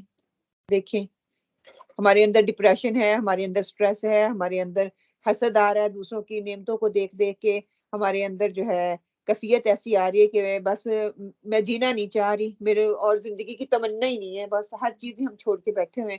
تو ضروری نہیں ہے کہ اللہ میاں معاف کرے کہ وہ اللہ کی طرف سے اوپر سے عذاب آئے، بلکہ وہ ہمارے اندر ہی بے چینی اور سکونی جو ہے اس کو بھی ہے. اور پھر اللہ تعالیٰ کہتے ہیں جو نیک اعمال کرے گا میں ان کے اعمال کو ضائع نہیں کروں گا، ان کا اجر جو ہے ان کو بڑھا چڑھا کے دوں گا. اور اجورہم جو ہے نا وہ آتا ہے کہ امام شافعی کہتے ہیں کہ اللہ کے راستے پر خوش قسمتی سے چل پڑے تو تیز بھاگو. تیز بھاگنا شروع کر دیا تو اس کی وجہ کہ اس میں تیز بھاگنے میں مشکل پیش آ رہی ہے تو آہستہ بھاگ لو، لیکن تھک گئے ہو تو رکنا نہیں ہے، ہٹنا نہیں ہے، بلکہ چلتے رہنا ہے. کوشش کر لی الحمدللہ، آنا شروع کر دیا، بھاگ نہیں سکتے تو چلنا شروع کر دو، لیکن رک گیا تو بس ختم. اجورا اجر سے ہے نا، اجرت سے، کہ اللہ سبحانہ وتعالیٰ تمہارے جو اجر ہیں، کسی کی کوشش کا بدلہ، جو کوئی کوشش کرے گا، جو کوئی محنت کرے گا، جو اس کی محنت کی کوشش کرتا ہے، اس کا بدلہ میں ضرور اس کو دوں گا. یہ ہو ہی نہیں سکتا کہ ہم اس کے لیے کوشش کر رہے ہیں، محنت کر رہے ہیں، دعائیں کر رہے ہیں اور اللہ تعالیٰ اس کی جو ہے اجر ہمیں نہ دے. یہ ممکن ہی نہیں ہے. اللہ کی ذات کسی پہ ظلم نہیں کرتی. کہتے ہیں نا کہ انسان جو ہے نا گناہوں کی طرف جاتا ہے یا دوزخ میں بھی جائے گا، یہ اللہ نہیں چاہتا کہ بندہ دوزخ میں جائے. یہ بندے کی اپنی خود کی کوشش ہوتی ہے، اس کے اپنے اعمال ہوتے ہیں جو اس کی طرف لے کے جاتے ہیں. پھر اللہ تعالیٰ عادل ہے تو عدل کا تقاضا تو یہی ہے نا کہ جس نے جو پھر کیا ہے اس کو اس کی سزا دی جائے. کہ جس چیز کو ہم اپنے بچے کو دیکھو، ہم نہیں چاہتے کہ یہ برا کام کرے، پھر ایک اینڈ ایسی آتی ہے نا تو ہم کہتے ہیں کرو، تمہاری اپنی مرضی ہے، جو کرو گے تو بھرو گے. تو اللہ تعالیٰ تو 70 ماؤں سے زیادہ پیار کرنے والا ہے، تو وہ بھی ہمیں ایک کے بعد ایک چانس، ایک کے بعد ایک چانس، لیکن انسان سوچتا ہی نہیں، سمجھتا نہیں ہے. اللہ تعالیٰ پھر کہتے ہیں کہ میں تجھے تیری عقل پہ چھوڑ دیتا ہوں، اس میں میرا خود تو ہوتا ہے، میری رضا شامل نہیں ہوتی. جب ہم برا کام کریں کہتے ہیں میری تقدیر میں لکھا تھا. تقدیر میں تو چلو مان لیتے ہیں لکھا تھا، فیصلہ تو اللہ تعالیٰ نے آپ کو ہی دیا تھا نا. اگر فیصلہ کرتے وقت ہم تھوڑا سوچ سمجھ لیں، اگر سوچ سمجھ لیتے ہیں تو وہ فیصلے کی اگر غصے میں ہے تو تھوڑی دیر کے لیے بیٹھتے ہیں تو وہ کم ہو جاتا ہے نا، تو پھر فیصلے کی تھوڑی سخت ہمارے اندر آ جاتی ہے، ہم تھوڑا اچھے طریقے سے فیصلہ کرنے کے قابل ہو جاتے ہیں. اگر دیر اینڈ دین اسی وقت کریں تو بہت کام خراب ہو جاتا ہے. تو غصے میں اپنے آپ کو کنٹرول میں رکھنا اور اس بات کا پورا یقین رکھنا کہ اللہ سبحانہ و تعالیٰ جو ہے ہماری کسی عمل کو ضائع نہیں کریں گے. ذالک نتلوہ علیک من الآیات والذکر الحکیم، کہ یہ جسے ہم تیرے سامنے پڑھ رہے ہیں آیتیں ہیں اور حکمت والی نصیحت ہے. کہ اللہ تعالیٰ کی جو آیتیں ہیں اس میں حکمت اور نصیحت ہے. ان مثل عیسی عند اللہ کمثل آدم خلقه من تراب ثم قال له كن فيكون، کہ اس کی مثال جو ہے اللہ تعالیٰ کے نزدیک عیسی علیہ السلام کی مثال ہو بہو آدم علیہ السلام کی مثال ہے، جیسے مٹی سے، جسے مٹی سے بنا کر کہہ دیا کہ ہو جا، پس وہ ہو گیا. مطلب کہ حضرت عیسیٰ علیہ السلام کی مثال آدم علیہ السلام کے ساتھ کیسے ملتی ہے؟ کیوں مثال دی جاتی؟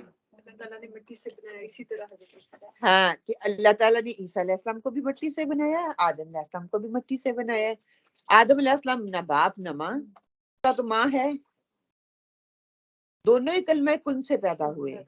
تو اس لیے اللہ تعالیٰ کہتے ہیں کہ یہاں پہ عیسیٰ علیہ السلام کی مثال جو ہے آدم علیہ السلام کے ساتھ ملتی ہے.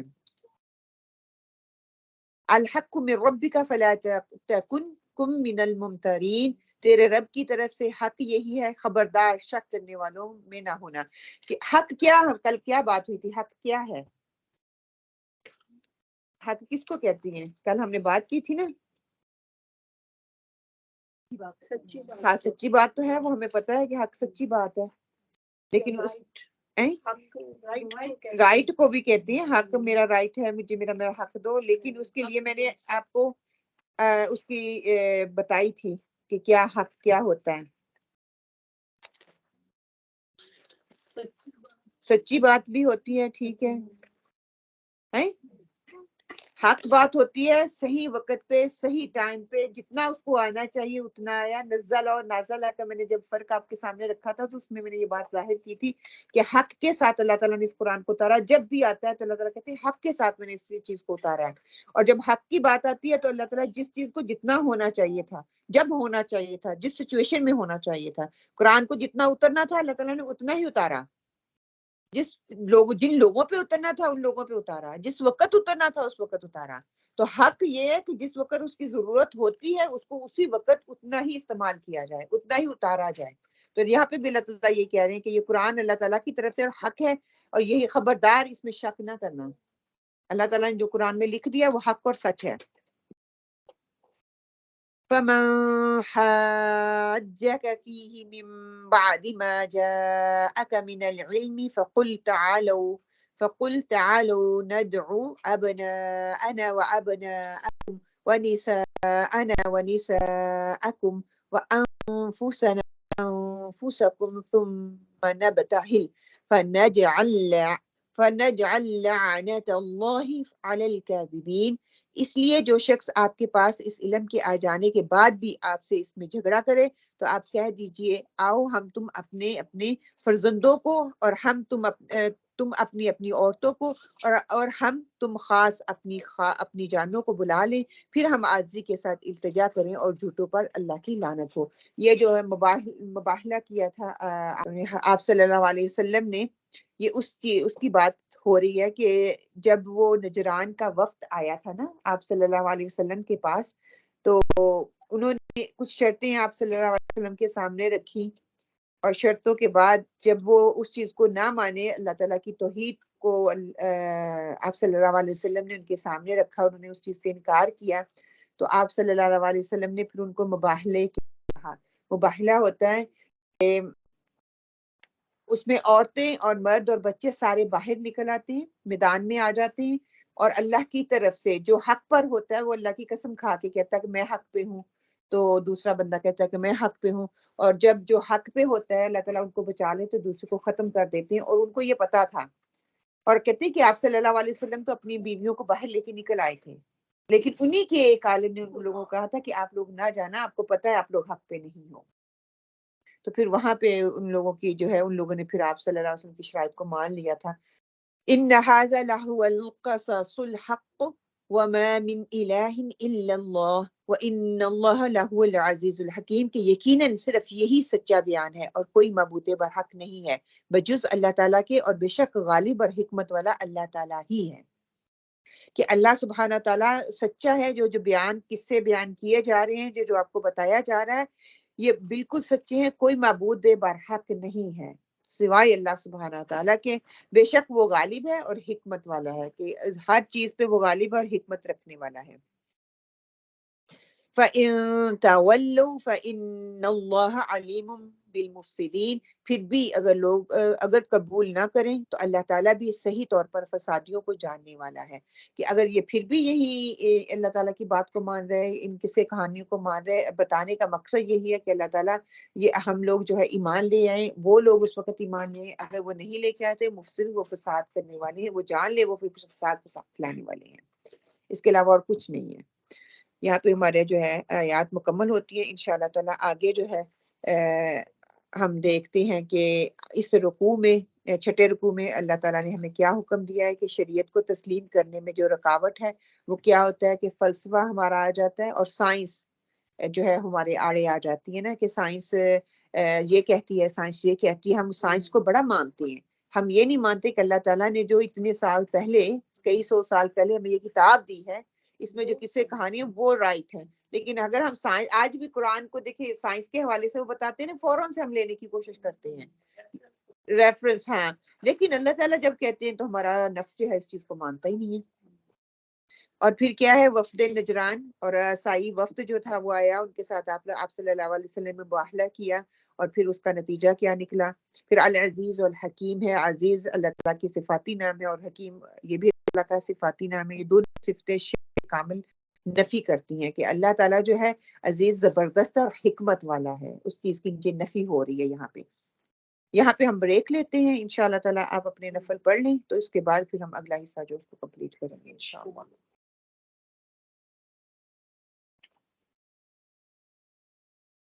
بسم اللہ الرحمن الرحیم. رب اشرح لی صدری ویسر لی امری واحلل عقدۃ من لسانی یفقہوا قولی. انشاءاللہ تعالیٰ. اوکے، اصلاح کیا ہے؟ اور آج کا ٹاپک ہے نا گھر کی اصلاح. جب آپ کے سامنے یہ ٹاپک آیا گھر کی اصلاح، آپ کو کیا محسوس ہوا کہ کیا مطلب ہے اس کا، گھر کی اصلاح؟ اکٹھے سارے ایک فیصلہ کرنا. اوکے، ایک فیصلہ کرنا. اچھے تعلقات بنانا، بچوں کے ساتھ اور خاوند کے ساتھ اچھے تعلقات بنانا. ٹھیک. پوری فیملی کے ساتھ، پورے نیبر اور دوست وغیرہ ہر صرف اس میں اپنے بچے اپنی فیملی نہیں ہے، سب کے ساتھ اپنے پورے خاندان کے ساتھ. اوکے. مجھے لگتا ہے پہلے اپنی اصلاح کرنی ہے، کر کے تو پھر اس کے بعد بچوں کی، اپنی فیملی کی، اپنے بھائی سب کی. سب سے پہلے اپنی کرنی ہے، پھر بچوں کی، پھر فیملی کی، پھر باقی سب کی. اوکے. پیچھے سے اصلاح، آپ کو جب اصلاح کا لفظ آتا ہے تو کیا سمجھ آتی ہے؟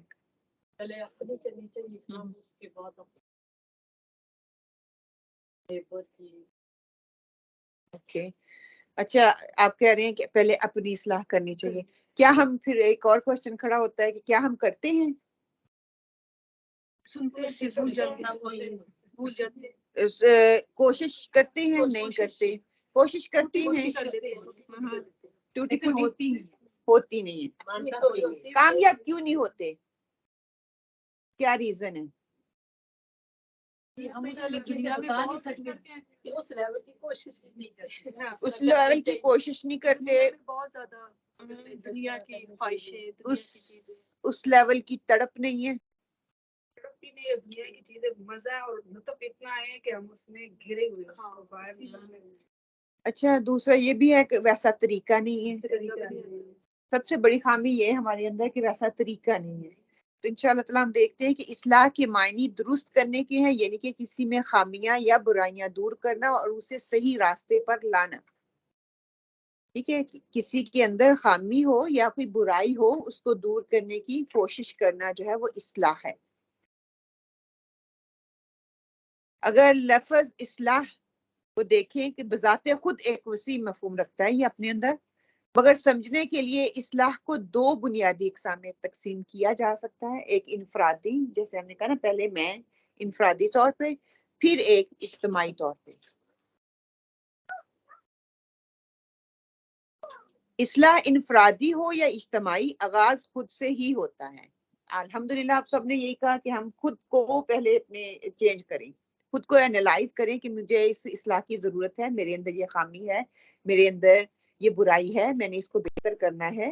جب وہ مجھے خود کو احساس ہو جائے گا، میری وہ ذمہ داری آ جائے گی کہ ہاں میں نے اپنے آپ کو چینج، تو اس کی تڑپ لگ جاتی ہے نا. دیکھیے زیادہ بگ لیول پہ نہ ہو لیکن چھوٹے لیول پہ میں اپنے کوئی خامی دیکھتی ہوں، پہلے تو کوئی اس چیز مجھے پہلے محسوس کروائے کہ خامی ہے، اس کو میں پھر پازیٹیو بھی لوں گی، میں نیگیٹو بھی لیتی ہوں. کئی دفعہ تو ہم اس کو نیگیٹو، موسٹلی نیگیٹو ہی لیتے ہیں کہ اس نے مجھے میری خامی بتائی ہے نا. خامی بتانے کا انداز بھی تھا، اس نے سب کے سامنے بتائی یا چپ کے بتائی، اس پہ ہم لیٹر آن بات کرتے ہیں. لیکن جب وہ خامی بتاتا ہے، ہم اس کے شکر گزار ہونے کی بجائے ہم ان کے دشمن بن جاتے ہیں.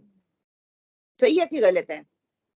ہم کہتے ہیں کہ میرے اندر تو یہ خامی ہے ہی نہیں، کیونکہ مجھے تو خود ریئلائزیشن ہو ہی نہیں رہی کہ میرے اندر خامی ہے. جب کوئی دوسرا کہتا ہے اچھا آپ کے اندر یہ خامی ہے، ہمیں اس کو پھر کیسا جواب دینا چاہیے؟ اسے اچھے طریقے سے لینا چاہیے کہ آپ نے مجھے بتایا، آپ کا شکریہ، ایسے ہونا چاہیے. لیکن ہم الٹا لیتے ہیں، میں نے اس کو بولنا نہیں ہے، اس کے سامنے نہیں آنا، نیکسٹ ٹائم جب گئی تو یہ کیا کرے گا، میرے پھر کوئی نہ کوئی خامی نکالے گا. ہو سکتا ہے اس کا رویہ، اس کا انداز، اس پہ بعد میں بات کرتے ہیں، وہ افیکٹ کر رہا ہو، اس وجہ سے میں نہیں لے رہی. کئی دفعہ ہوتا ہے ہم بے تکلفی میں ہوتے ہیں تو اس کو اتنا سیریس بھی نہیں لیتا بندہ، ہے نا. یہ دونوں طریقے انشاءاللہ ہم دیکھتے ہیں. وہ خود سے آغاز کریں گے ایک خوبصورت معاشرے کی تشکیل فرد سے ہوتی ہے. جب اپنی اصلاح کے ساتھ ساتھ انسان کو معاشرے کی اصلاح کی بھی بھرپور کوشش کرنی ہے کہ جب میری اصلاح ہوگی، ایک فرد کی اصلاح ہوگی، ایک خاندان وجود میں آئے گا نا. جب میری اپنی اصلاح ہو رہی ہے تو میرے سارے بچے، میری فیملی میرے انڈر ہی ہے نا، ان سب کی اصلاح ہوگی. جب ان کی اصلاح ہوگی تو ایک معاشرے کو میں ایک ایسا فرد دے رہی ہوں جو کہ دوسری براڈر باہر کمیونٹی کو جو ہے وہ فائدہ دینے والا شخص جو ہے وہ بن جائے گا. اچھا، اس کی بنیاد مجھے اپنی اور ساری دنیا کے لوگوں کی اصلاح کی کوشش کرنی ہے. آج اپنے لیے یہ باندھ لیں کہ انشاءاللہ تعالیٰ سب سے پہلے میں نے اپنے آپ کو بدلنا ہے، اپنے آپ کو بدلنے کی کوشش کرنی ہے، میں نے اپنی اصلاح کرنی ہے. اپنی اصلاح کے ساتھ ساتھ میں نے باقی لوگوں کو ساتھ لے کر چلنے کا انشاءاللہ تعالیٰ دعا کریں اور تہیہ کریں. اللہ تعالیٰ ہمیں اس قرآن کی محفل کی برکت سے ہمارے اندر یہ چیز کو اجاگر کر دے. ہمارے اوپر جو اللہ تعالیٰ نے ذمہ داری ڈالی ہے، اس ذمہ داری کو پورا کرنے کی توفیق عطا فرمائے تاکہ ہم اس ذمہ داری کو اچھے طریقے سے کر سکیں. قرآن کریم میں کئی مقامات پر اللہ سبحانہ و تعالیٰ مومنین کو دوسروں کی نیکی کا حکم اور برائی سے روکنے کا حکم دیتے ہیں. عام لفظوں میں اگر ہم دیکھ لیں، سب سے پہلے کیا آتا ہے؟ سورہ والعصر، والعصر ان الانسان لفی خسر الا الذین آمنوا وعملوا الصالحات وتواصوا بالحق وتواصوا بالصبر. کوئی کسی کو مطلب آتا ہے اس کا ترجمہ آتا ہے؟ حاضر سب کی قسم، بے شک انسان خسارے میں ہے، مگر وہ لوگ جو ایمان لائے اور نیک عمل کرتے رہے، آپس میں حق بات کی تاکید اور صبر کی تلقین کرتے، صبر سکھایا گیا نا، صبر اور حق اور بات کی تلقین کرتے رہے. انسان خسارے میں ہے. اللہ تعالیٰ نے قسم کھا کے کہا ہے کہ انسان خسارے میں ہے. جو لوگ ایمان لائے، ایمان ہے، نیک عمل کرتے رہے، اس کے اپنے اعمال اور نیک عمل وہ بھی خسارے میں لے کے جائیں گے جب تک اس نے وہ دوسروں کو نیکی کی ترغیب نہیں دی، دوسروں کو اس طرف نہیں بلایا، حق بات کی تلقین نہیں کی. اب یہاں پہ ہم اپنے آپ کو دیکھ لیں، جب ہم یہ کام کرتے ہیں، جب ہم حق بات کی تلقین کے لیے دوسروں کے لیے ہم کتنے موٹیویٹڈ، ہم کتنا دوسروں کو موٹیویٹ کرتے ہیں. آج کل کسی کو کہتے ہی نہیں. ہم کہتے ہیں اپنی اپنی جیو، کسی کو بتانے کی ضرورت ہے. اس کی لائف میری اپنی لائف، اس کے اپنے گڈ پوائنٹ ہیں. مجھ سے نہیں لی جاتی ہیڈک، مجھ سے ہیڈک نہیں لی جاتی، بڑے آرام سکون سے ہوں، کوئی تکلیف نہیں ہے، کوئی ٹینشن نہیں ہے. میں نے تو دوسرے کو بتانا ہی نہیں ہے. ہاں، یہ ایک اور شیطان نے ہمارے اوپر ڈال دی، لوگ سنتے ہی نہیں ہیں. میں آپ کو تھوڑی سی مثال دوں. میری نواسی، میں اپنی بیٹی کے گھر گئی، میں نے کہا ماں تمہاری بار کے لیے یہ اندر 3-4 پلیٹیں دو لو. وہ اٹھی اور اس نے 4 ہی پلیٹیں دو. میں نے کہا یہ باقی کیوں نہیں دوتی ہو؟ کہتی آپ نے 4 کا کہا تھا. اب میں کیا کروں، اس کی میں کیا صلاح کروں؟ واقعی صحیح بات ہے. ہم لوگ نا یہاں کے بچے ایسے ہیں سبحان اللہ، لکیر کے فقیر ہیں. برتن دھونے ہیں اور جو سنک پہ پڑے ہوئے وہی دھلیں گے، جو سائڈوں پہ پڑے ہوئے ان کو وہ نظر نہیں آتے. اسی طرح وہی 4 اس نے دھلے جو میرے منہ سے نکلے. یہ بالکل ہر گھر کی کہانی ہے، یہ گھر کی کہانی ہے. بچے بچوں کے لیے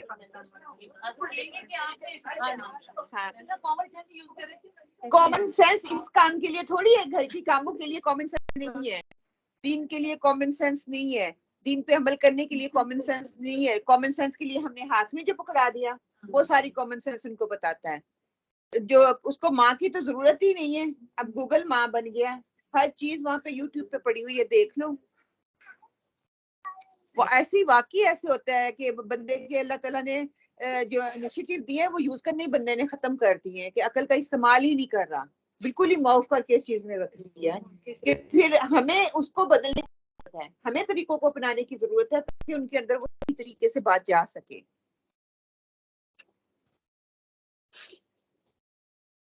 ذکر فإن الذکر تنفع المؤمنین. کیا ہے اللہ سبحانہ وتعالیٰ سورہ ذاریات میں کہتے ہیں اور سمجھاؤ، اور سمجھانا مسلمانوں کو فائدہ دیتا ہے. ایک دفعہ سمجھایا نہیں سمجھ آئی، دوسری دفعہ سمجھایا نہیں سمجھ آئی، تو کیا میں نے کرتے جانا ہے یہ کام، میں نے رکنا نہیں ہے. ایک دفعہ برتن دھوئے ہیں تو کوئی بات نہیں، دوسری دفعہ کیا ہے اپنی اسٹیٹمنٹ چینج کر لو، جتنے بھی کچن میں برتن ہیں سارے دھو ڈالو. چپل لے کے اس کو دھلائی.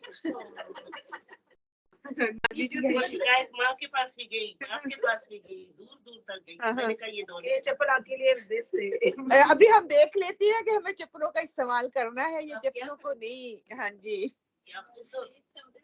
یاد رہے یا نہ رہے بتانے کے لیے سارے اس کو ضرور یاد رہے. ہاں اس کو یاد رہے گا. انہوں نے اپنا طریقہ بدل لیا نا. چلیں دیکھتے ہیں ہمیں کون کون سے طریقے اپنانے چاہیے اور کون سے افیکٹو ہیں انشاءاللہ تعالی اصلاح میں. ان ابن آدم لحریص علی ما منع، بے شک آدمی اس کام کے کرنے کا حریص ہے جس سے اسے منع کیا گیا ہے. کہ یہ انسان کی فطرت ہے، جس سے منع کیا جا رہا ہے اسے وہی کرنا ہے.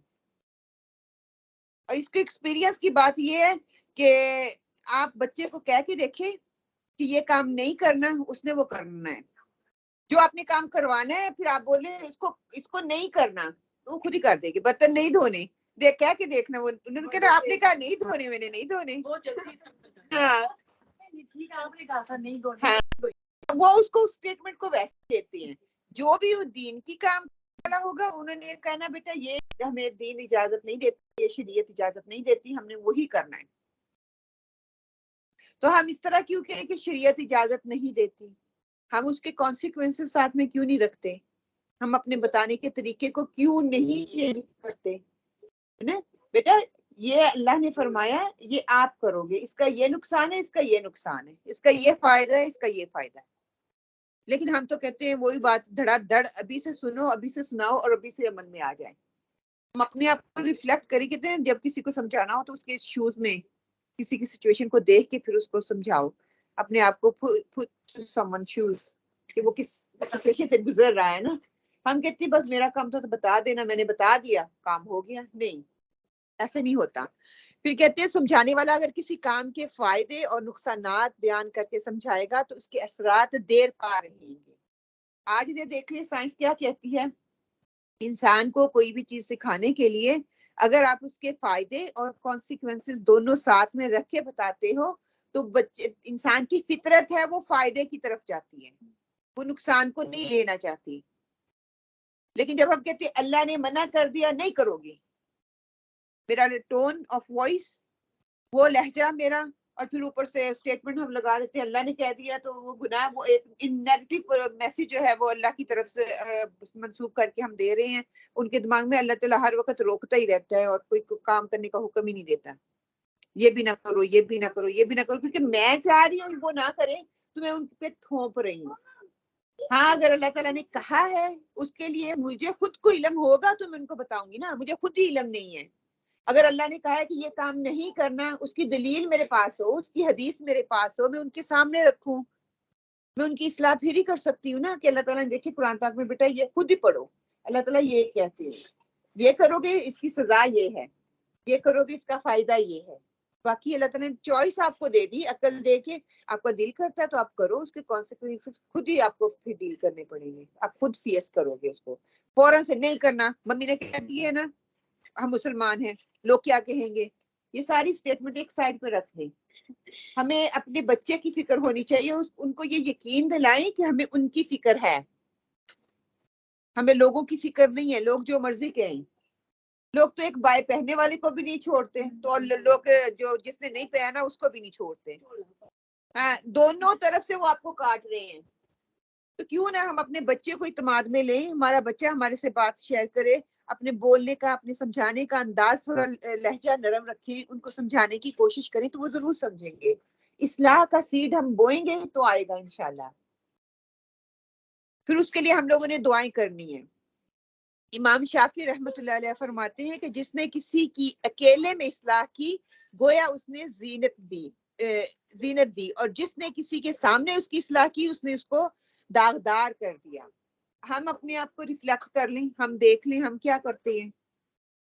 کسی کی کوئی غلطی ہے، کوئی خامی ہے، کوئی ہمیں نظر آتی ہے، ہم اس کو اپنا فرض سمجھتے ہیں کہ سب کے سامنے ہم نے اس کو بتانا ہے. بچہ کوئی غلط کام کرتا ہے، فیملی والے سارے اکٹھے ہوئے ہیں، ہم نے اس کے سامنے اس کو ٹوکنا ہے. ہم ایسا کرتے ہیں نا. تو ہم نے اس کو داغدار بنا دیا، اس کے اندر وہ چیز آ گئی کہ ممی نے مجھے ٹوکا، میں ایسا ہی ہوں. تو نیکسٹ ٹائم کے لیے وہ کیا کرے گا؟ No point telling me I am just like this because everyone thinking. سب کے سامنے آپ نے بول دیا تھا نا اس دن کہ میں ایسی ہی ہوں، تو میں پھر شو کر کے دکھاتی ہوں میں ایسی ہی ہوں. وہ انا جاگ گئی نا اس کی، اور وہ پھر کبھی نکلے گی نہیں. اگر اس کے اندر وہ خامی تھی، اس وقت میں نے خاموشی اختیار کی، گھر سے مہمان چلے گئے، اور بعد میں بٹھا کے اس کو سمجھایا بیٹا یہ اچھی بات نہیں ہے، یہ ایسے نہیں، یہ ایسے کرتے ہیں، اور پیار سے سمجھائیں گے، ہم آپ کی خیر خواہ ہیں، تو وہ بچہ ضرور سنے گا. لیکن میں تو ماں ہوں نا، اسی وقت میں اپنا حق نہ ادا کروں گی تو پتہ نہیں لوگ مجھے کیا سوچتے رہے. لوگ جو سوچنا ہے، مجھے اگر میرے بچے کی فکر ہے نا، اس کی اصلاح کی فکر ہے، تو پہلے تو میں اپنی اصلاح کروں نا. ہم اپنی تو اصلاح کرتے نہیں، ہم دوسرے کی اصلاح کرنے پہ لگ جاتے ہیں. دوسرا کیا ہے؟ حضرت سیدنا تو نام ام الدردہ کہتی ہیں رضی اللہ، کہ جس نے کسی کے عیب کی الگ سے اصلاح کی اس نے اسے سدھار دیا، اور جس نے کسی کے عیب کی سب کے سامنے اصلاح کی اس نے اس کو بگاڑ دیا. اور یہ طریقہ ہمارا ہے، ہم سب کے سامنے اس کو کرتے ہیں، بچے کو، بچہ بگڑ جاتا ہے، ضد میں آ جاتا ہے. آپ اپنا خود ہی دیکھ لیں، ان لاز نے مدر ان لا نے کسی کے سامنے آپ کی برائی کر دی، ہم کیا کرتے ہیں؟ دیکھ سی تو اب نظارہ کیا بنتا ہے نا؟ بگڑ جاتے ہیں، دل میں ایک چیز آ جاتی ہے، اچھا میرے سب کے سامنے میری انسلٹ کر دی، میری بھی عزت ہے نا. اور اللہ تعالیٰ نے ہر انسان کی عزت رکھی ہے، اور ہمیں بھی اس کا احترام یہ نہیں کہ ہم والدین بن گئے ہیں تو ہم ان پہ راج کرنے لگ جائیں کہ بس آپ ہماری ملکیت ہو. وہ ہماری ملکیت نہیں ہے. وہ کس کی ملکیت ہے؟ وہ اللہ کی ملکیت ہے. اللہ تعالیٰ نے ہمیں اختیار یہ دیا ہے کہ ہم نے ان کی تربیت کرنی ہے، اور تربیت کے لیے اچھے طریقوں کا استعمال کرنا ہے. اور انفارچونیٹلی ہم اچھے طریقوں کا استعمال نہیں کرتے، پھر کہتے بچے تو ہماری سنتے نہیں ہیں. اچھا وہ دوستوں کی کیوں سنتے ہیں؟ کہ وہ ان کی ہاں میں ہاں ملاتے ہیں نا، وہ بھی اسی طرح کے ہوتے بچے ہیں. ہاں میں ہاں ملاتے ہیں، کی ہاں میں ہاں ملاتے رہتے ہیں، انکریج کرتے رہتے ہیں، پیار کا بھی اظہار کرتے رہتے ہیں. بات تو کبھی بولتے نہیں، وہ تو سننے جاتے. دنیا کی باتیں، دل کی باتیں، ہر چیز ان کو پتہ ہے. جو ایک ماں کو پتہ ہونی چاہیے تھی نا، وہ ہر فرینڈ کو پتہ ہے. کیوں؟ کیونکہ وہ ان کی ہاں میں ہاں ملا رہے ہیں. تو ہمیں کیا مجبوری ہے؟ ہم کیوں نہیں ہاں میں ہاں ملا کے ان کا اعتماد لیتے؟ ہمیں غلط سیدھا رائٹ اینڈ رانگ. ہاں، اس کا طریقہ اپنے طریقے سے ان کو ہاں جی کریں. ہاں you are right, you are right, you are right. لیکن مسئلہ پتہ کیا ہے؟ وہاں پہ پھر ہمیں وہ رائٹ ہے یا مجھے اپنا پوائنٹ آف ویو نہیں رکھنا آتا. میرے پاس الفاظ نہیں ہے، میرے پاس چناؤ نہیں ہے، میرے پاس صرف ایک ہی ہے، میں آپ کی ماں ہوں، یو ہیو ٹو لسن. ان کی سٹیٹمنٹ مکمل ہونے ہی نہیں دیتے. اصلاح کہاں پہ ہوگی؟ پاکستان سے آئی ہے 4 سال کی. تو میری سسٹر ان لا نے اسے کہا نا کہ ہانیہ یہ آپ غلط کام کر رہے ہو، آپ کو اس طرح نہیں کرنا. اس سے بری تو کچن میں جا کے اسے کہتی ہے کہ آنٹی جیسے بڑوں کی عزت ہوتی ہے نا ویسے چھوٹوں کی بھی عزت ہوتی ہے ہر انسان کی. میں اتنی شرمندہ ہوئی کہ وہ چھوٹی سی بچی مجھے آ کے کہتی ہے جیسے بڑوں کی عزت ہوتی ہے نا آنٹی، اسی طرح چھوٹوں کی بھی عزت. وہ اتنی شرمندہ ہوئی، کہتی باجی میں اتنی چھوٹی سی بچی نے کتنی بڑی بات کی ہے. یہ ہم بچوں سے بھی سیکھ رہے ہوتے ہیں. دیکھیں عزت نفس ہر ایک کے اندر ہے نا. ہم ایز اے پیرنٹس اس کا ڈس ایڈوانٹیج لیتے ہیں. ہم کہتے ہیں you have to listen. No, we have to listen to them as well. اگر میں چاہ رہی ہوں کہ وہ مجھے لسن کرے، پہلے مجھے اس کو لسن کرنا پڑے گا، پھر میں جو کہوں گی وہ میرا لسن کرے گا. ہم سب کا یہ ماں ایز اے مدرز ہمارا ہے نا کہ ہم لسن نہیں کرتے، بچے سنتے نہیں ہیں. ہمارا سن لو. ہاں تم بعد میں بتانا میرے پاس ٹائم نہیں ہے. حتیٰ کہ ادر وے اراؤنڈ ہونا چاہیے. اوکے بیٹا آپ سناؤ، میں اپنا بعد میں سناؤں گی، اس کے لیے سوچ لیں. میں اپنا بعد میں سناؤں گی، اس کے لیے تیار ہو جائیں. ضروری نہیں ہے آپ نے اسی وقت سنانا ہے. میری تو ممتا میں تو کمی آ جائے گی اگر میں کہوں گی کہ اسی وقت سنانا ہے نا. آپ بعد میں اپنے آپ کو تیار کر کے تو پھر آپ سنائیں. اچھا آگے کیا ہے کہ حضرت عمر رضی اللہ تعالیٰ کا قول ہے کہ کہتے ہیں کہ قیامت کا حساب ہونے سے پہلے اپنے نفس کا محاسبہ کر لو، اعمال کا وزن ہونے سے پہلے ان کو تول لو، اور اپنے آپ کو بڑی پیشی کے لیے تیار کر لو. کہ کیا ہم اپنا محاسبہ کرتے ہیں، ہم دوسروں کے محاسبے کے لیے رہتی ہیں، دوسروں کی اصلاح کے پیچھے لگے ہوئے ہیں. مجھے اپنے اندر جھانکنے کی ضرورت نہیں ہے. ایک دفعہ بچہ کوئی بات کہہ کے دیکھے تو صحیح. ہم کیا کرتے ہیں؟ غصہ چڑھتا ہے اور آگے سے میرا یہ مطلب تو نہیں تھا، چیختے کیا تو مجھے بتائے گی؟ میں ماں کون ہے؟ میں ہوں یا آپ؟ اچھا دیکھیں، جتنے بھی ہم صحابیوں کی اور جتنے بھی انبیاؤں کی دعائیں پڑھی ہیں، انبیاؤں کے لیے انہوں نے ان کے بچوں کے ساتھ یہ رویے تھے.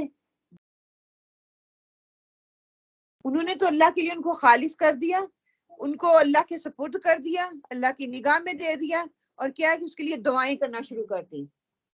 ہم اپنی زبان کا زیادہ استعمال کرتے ہیں، ہم اپنا محاسبہ نہیں کرتے.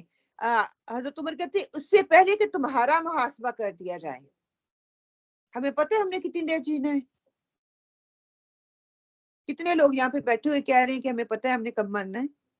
یہ تو ہمارا ایمان ہے، ہمیں ایک سیکنڈ کا نہیں پتا. کتنے لوگ ہیں جو ہم کہتے ہیں کہ میں محاسبے کے لیے ریڈی ہوں، چلو بتاؤ مجھے کیا میرے اندر خامی ہے. کوئی بھی نہیں ریڈی، لیکن ہم اپنی اصلاح کرنا چاہتے ہیں. لیکن اس طرح نہیں چاہ رہے کہ سب کے سامنے بتایا جائے. چلے ٹھیک ہے، سب کے سامنے نہیں، 1 by 1 دوسروں سے پوچھے. گھر جا کے سب سے پہلے ایک ٹاسک کریں، یہ گھر جا کے بچوں سے پوچھنا کہ ہے نا ممی کی کوئی جو برائی ہے نا وہ مجھے بتا دو. وہ تو جھوٹی نہیں ہوگی. نہیں، ہمیں پھر اپنا تھوڑا آئینہ نظر آ جائے گا نا، اپنا آپ نظر آ جائے گا. یا پھر آپ یہ نہ کہیں کہ ممی کی برائی، شاید وہ بچے تھوڑا ہچکچا جائیں کہ ممی کی برائیاں جو ہم بتائیں، بولو کون سی ایسی چیز ہے جو آپ چاہ رہے ہو کہ ممی اپنے اندر اس کی اصلاح کرے، ممی اپنے آپ کو بدلے. میں بدلنا چاہ رہی ہوں. میں آج قرآن میں سن کے آئی ہوں، اللہ تعالیٰ کہتے ہیں کہ جو اپنے آپ کو بدلتا ہے وہ کامیاب ہو جاتا ہے. میں بدلنا چاہ رہی ہوں. آپ پوچھیں گے نا بچوں سے، تو 4 بچے ہیں تو 4 ان کی 4 چیزیں تو آ جائیں گی نا. ان 4 کو اصلاح کرنا شروع کر دیں. وہی بچہ جس نے آپ کو دیا ہے نا، جب وہ دیکھے گا کہ آپ کے اندر وہ تبدیلی آ رہی ہے تو وہ آپ کی سننا شروع کر دے گا. اب یہ دیکھنا ہے، اور میں نے کل پوچھنا ہے کہ بچوں نے کتنی جو ہے اصلاح کے پوائنٹ آپ لوگوں کو دیے ہیں. کہ ہمیں پتہ ہے نا کہ ہمارے اندر یہ خامی ہے، اس کو لکھ لیں اور آپ اللہ سے دعا کریں. دیکھیے رمضان کا آغاز ہونے والا ہے، ہم اللہ کے سامنے، یہ تو بچے ہیں نا، ہم نے اللہ کے سامنے حاضر ہونا ہے. اگر وہی کہیں یہ نہ ہو کہ وہی خامیوں کی وجہ سے اللہ کے سامنے ہماری پکڑ ہو جائے. اگر وہاں پہ پکڑ ہوگی وہاں پہ تو چھٹکارا نہیں ہے. یہاں پہ اگر اس امتحان میں کامیاب ہو جاتے ہیں، کوشش کر لیتے ہیں، ہمیں نہیں پتا ہم کتنی دیر جیے، آگے شاید کامیاب ہو جائیں.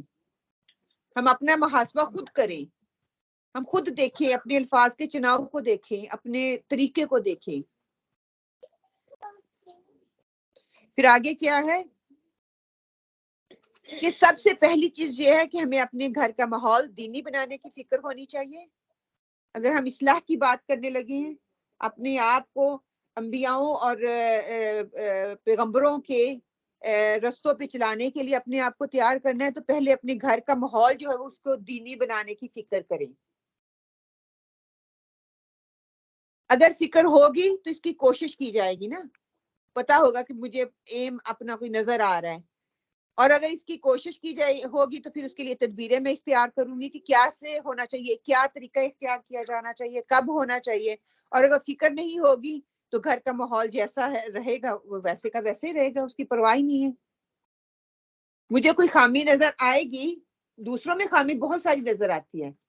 میں کہہ رہی ہوں اپنے آپ کے ساتھ تھوڑا ٹائم سپینڈ کیا کریں. نماز کے بعد، اسپیشلی تہجد کے وقت، اگر نہیں اٹھ سکتے فجر کی نماز کے بعد، تھوڑا سا ٹائم اپنے آپ کو دن میں ضرور دیا کریں. اپنے آپ کو اینالائز کیا کریں کہ میرے اندر کون سی خامی ہے، میں کس چیز کو اپنے کو بہتر بنانا چاہتی ہوں جس کا امپیکٹ میری فیملی پہ پڑے گا. دعا کرتی ہوں. ہاں کہ پھر اس کے لیے اوبیسلی دعا کریں گے، ہمارے اختیار میں نہیں. میں کوشش کر سکتی ہوں ویسے مواقع فراہم کر دے، ویسی صحبت دے دے کہ اس ٹارگٹ کو اچیو کرنے کے لیے میرے لیے آسانی ہو جائے. پھر اگلا کیا ہے، ہمیں برابر اللہ تعالیٰ سے دعائیں کرتے رہنا ہے. وہ ہمارے اہل خانہ کے اندر تقوی اور جو صلاحیت ہے وہ تقوی کی صلاحیت وہ پیدا کر دے اور انہیں ہماری آنکھوں کی ٹھنڈک بنائے. اہل ایمان کی دعا کیا تھی؟ ربنا هب لنا من ازواجنا وذريتنا قرۃ اعین واجعلنا للمتقین اماما. کہ یہ جو دعا تھی وہ صالحین جو ہے جو نبی تھے وہ مانگا کرتے تھے. اس کا ترجمہ کیا ہے کہ اے ہمارے رب ہمیں اپنی بیویوں اپنی اولاد سے آنکھوں کی ٹھنڈک دے اور ہم کو پرہیزگاروں کا امام بنا. آنکھوں کی ٹھنڈک تبھی بنے گی جب ہم ان کی آنکھوں کی ٹھنڈک بنے گی. دیکھیں ہم ٹیکر بن رہے ہیں، گمی گمی گمی. جب آپ دوسروں کو دینے والے بن جائیں گے نا، دوسروں سے ٹیک نہیں کریں بلکہ گیور بن جائیں گے. کہتے ہیں جس بھی چیز کو آپ چاہتے ہیں کہ وہ آپ کے لیے بڑھوتری کا سبب بنے، آپ وہ دینے والے بن جائیں.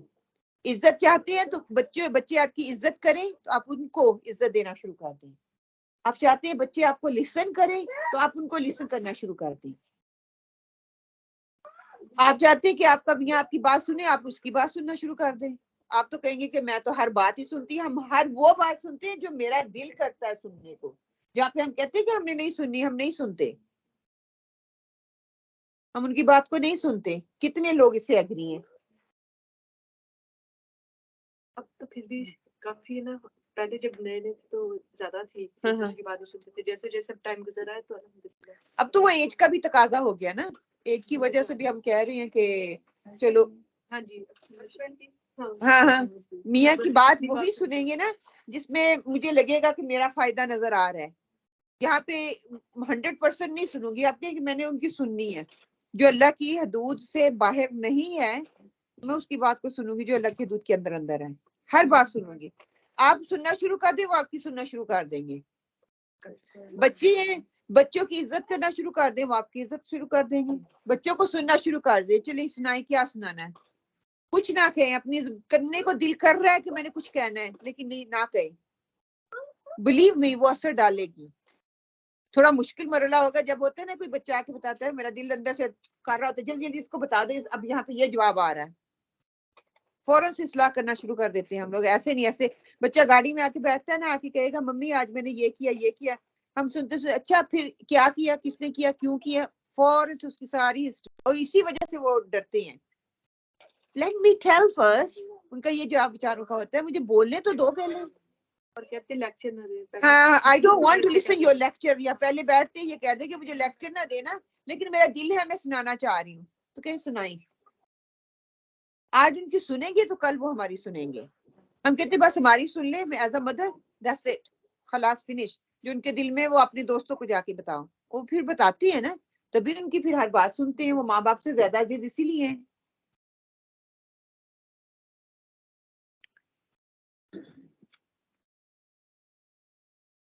ہمارا گھر دیندار ہو، نکاح سے پہلے اس کی منصوبہ بندی کرنی ہے. کتنے لوگ اس پہ ایگری ہیں؟ چلے پہلے ہمیں نہیں پتا تھا ہم مان لیتے ہیں. ابھی بھی ٹو لیٹ نہیں، اس کی دعا کریں. اب ہمارے بچے جو ہیں ان کے لیے اگر ہم یہ قدم اٹھا لیں تو ہمارے لیے فائدہ مند ہوگا. کیوں؟ کیونکہ نکاح سے پہلے انبیاءوں کو دیکھ لیں.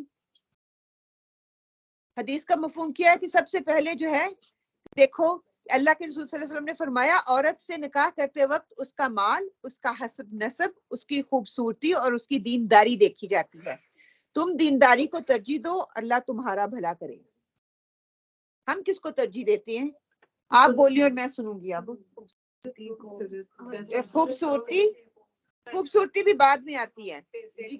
پہلے پیسہ، پھر ڈگری، پھر پیسے کتنے کماتی ہے. خوبصورتی چوتھے پانچویں نمبر پہ جا کے آتی ہے. اٹریکٹ وہ شاید خوبصورتی کی وجہ سے کر لے لیکن جب ہم تحقیق کرنے کے لیے جاتے ہیں، فیملی کو جاننے پہچاننے کے لیے جاتے ہیں تو ہم پہلے ان کا گھر دیکھیں گے کس ایریے میں ہے، ویل اسٹیبلش ہے، اوکے ٹھیک ہے. پھر تھوڑا آگے موو آن ہوں گے. کام کیا کرتی ہے، بچی کی ڈگری کیا ہے، کہ کیا مطلب ہم کیا چاہ رہے ہیں. ہم ڈھونڈ رہے ہیں ایک مشین جو باہر بھی کام کرے، جو گھر کا کام بھی کرے، بچوں کی پیدائش بھی ہو، بچوں کی تربیت بھی کرے اور ساتھ میں گھر کا کام بھی کرے اور ساتھ میں کمائی بھی کر کے لے کے آئے. آج بیٹیاں کیوں گھروں پہ بیٹھی ہوئی ہیں؟ یہ سارے پورے نہیں آج ہم جتنے بیٹھے ہوئے ہیں نا، اگر ہم سدھر جائیں، ہم اپنی نیت کو چینج کر لیں کہ کل سے میں اس کی دینداری دیکھوں گی. کتنوں نے دیکھا کہ یہ نماز پڑھتی ہے یا نہیں؟ کتنوں نے دیکھا اس کے اندر حیاداری ہے کہ نہیں؟ اپنی بیٹی کو چھوڑ دیں، چلو بیٹے جوائی کو دیکھنے کے لیے، سن ان لا کو دیکھنے کے لیے ہم کتنے کرائٹیریا اس کا دیکھتے ہیں. ہمارے والدین نے نہیں دیکھا، مان لیتے ہیں، لیکن آگے ہم بھی تو مائیں ہیں نا، ہمارے بھی بچے ہیں، ہم ان کی شادیاں کر رہے ہیں. جب ہم کسی لڑکے کو دیکھتے ہیں تو اس کے اندر سب سے پہلی چیز کیا دیکھتے ہیں؟ جاب کیا کر رہا ہے، کتنا کما رہا ہے، کر رہا ہے کہ نہیں کر رہا. ساتھ رکھے گا اکیلا، اور یہ بھی آج کل یہ بھی کافی ہو رہا ہے، فیملی کے ساتھ رہے. چلو یہ تو ریکوائرمنٹ ہے، دین اس کی اجازت دیتا ہے، ریکوائرمنٹ ہے، ٹھیک ہے. ایک لڑکا چاہیے، ایک لڑکا اور پھر اس کی بہن بھائی کتنے ہاں، بہن بھائیوں کا مسئلہ بن جاتا ہے، وہ کتنے دین. اچھا دیکھیے، آپ صلی اللہ علیہ وسلم نے یہ بتایا، آپ صلی اللہ علیہ وسلم نے کہا دیکھو اس کا حسب اور نسب دیکھو. کیوں؟ حسب نسب جو ہے امپیکٹ ڈالتا ہے. وہ ایک فار ایگزامپل ڈفرنٹ ذات کی بچی اس ذات میں آ جائے گی، ہر ایک کے پتہ طریقے مختلف ہیں، اٹھنا بیٹھنا ملنا ملانا مختلف ہے. اب آپ کا کوئی ہائی سٹینڈرڈ ہے، آپ کسی لو سٹینڈرڈ سے لے آتے ہیں تو اس نے اسی حساب سے کرنا ہے جس طریقے سے اس کی تربیت کی گئی ہے. آپ کے طریقے کو اڈاپٹ کرنے کے لیے اس کو ٹائم چاہیے. یہ نہیں کہہ رہے کہ نہ کرو، لیکن کرنے سے پہلے سوچ لو کیا میرے اندر اتنی وسعت ہے، میں اس کو اتنا ٹائم دوں گی. دیکھیے جو سارا اپنا گھر چھوڑ کے آپ کے گھر میں آ رہی ہے، اس کو کتنا ٹائم چاہیے ہوگا؟ ایٹ لیسٹ سال 2 سال تو دے نا اس کو ایڈجسٹ ہونے کے لیے، سمجھنے کے لیے. آپ لوگ 10 لوگ ہو ایک بچے کو سمجھنے کے لیے، اور وہ ایک بچی نے 10 لوگوں کی نیچر کو سمجھنا ہے، اس کی کیا ریکوائرمنٹ ہے. ہم کہتے ہیں آ جائیے اگلے دن سب کو سمجھ جائے ان کی کیا ضروریات ہیں. یہ غلط ہے نا، یہ ظلم ہے. رکھنا بھی مشکل ہے اور لے کے آنا بھی مشکل ہے، دونوں چیزیں ہی مشکل ہیں. دونوں سائڈ پہ سمجھوتا ہوگا تو پھر کام چلے گا. پھر دوسرے نمبر پہ کہہ دیا گیا کہ اس کی سب سے پہلے مال. ٹھیک ہے، ہم مال دیکھتے ہیں، حسب نسب دیکھتے ہیں، یہ بھی کرتے ہیں، خوبصورتی بھی دیکھتے ہیں. دین کو ہم نے اینڈ پہ رکھ دیا ہے. ہو گیا تو ٹھیک ہے، نہیں تو نہ سی سوکھے. ہم بودر ویئرنگ اسکارف، ہم لوگ بودر کوئی شلوار قمیض پہنتی ہے یا نہیں، کوئی ایسا حیا والے کپڑے پہنتی ہے کہ نہیں، وہ بعد میں دیکھا جائے گا. مجھے بودر نہیں ہے جب میں رشتہ دیکھنے جاتی ہوں میری اگلی نسلوں کا فیوچر کیا ہے. مریم علیہ السلام کی ماں نے دیکھ لو کہاں تک سوچا، کیا اس کا رزلٹ نکلا. ہمیں بس شادی ہو جائے، نیور مائنڈ کوئی دیندار ہے کہ نہیں، اچھا کمانے والا ہے، بس ٹھیک ہے، اس کو گھر ہے، اپنے گھر میں رہے، کسی کی عزت کرے یا نہ کرے، کروائے یا نہ کروائے، وہ علیحدہ کی بات ہے. لیکن اگلی کہتی ہے نا، ایک عورت تعلیم یافتہ ہوگی، دیندار ہوگی تو پورا خاندان جو ہے وہ اس پہ چلے گا. پھر اوپر سے باپ اس کا دیندار ہوگا تو وہ علم جو ہے، وہ دینداری جو ہے دہلیز کے اندر آتی ہے، ورنہ وہ علم باہر ہی رہتا ہے. واقعی ایسا ہوتا ہے، ایک عورت پڑھی لکھی ہوگی، دیندار ہوگی، وہ بچوں کو بتائے گی، لیکن ماحول گھر کا یہ ہے کہ مرد کو کچھ پتہ ہی نہیں ہے، تو وہاں پہ بھی مشکل ہو جاتی ہے، وہاں پہ بھی بہت مشکل ہے. پہلے دور میں صحابہ اکرام کی ماؤں نے یہ کام کر لیا. کیوں؟ کیونکہ وہ صحابہ تو گئے ہوئے ہوتے تھے جنگوں پہ، پورا اختیار ماؤں کے ہاتھوں میں ہوتا تھا. یہاں پہ ہم بچوں کو بتا کچھ اور رہے ہیں، والد کی طرف سے کچھ اور آ رہے ہیں. اگر والد دیندار ہے تو ماں کچھ اور کہہ رہی ہے. تو جہاں پہ رستے آسانی کا ہے، بچوں نے اسی طرف پہ جانا ہے. تو وہ اسلام میں کتنا بڑی یہ رکاوٹ بن جاتی ہے نا یہ چیز.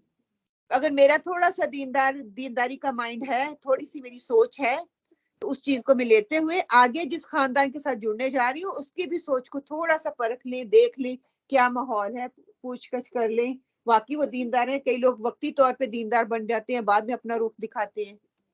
جو کہ صحیح طور پہ نماز پڑھنے والا ہوگا روح کے ساتھ، وہ کبھی بھی جو ہے نا آپ کی بچی کے ساتھ برا نہیں کرے گا. تو وہاں سے پھر obviously میاں اور بیوی کا آگے انشاءاللہ تعالی ہم دیکھتے ہیں پھر کہ مرد کو خاندان کا قوام بنایا گیا، کمانے والا لیڈر. اور آج کیا ہے؟ آج کل عورتیں بھی ہیں.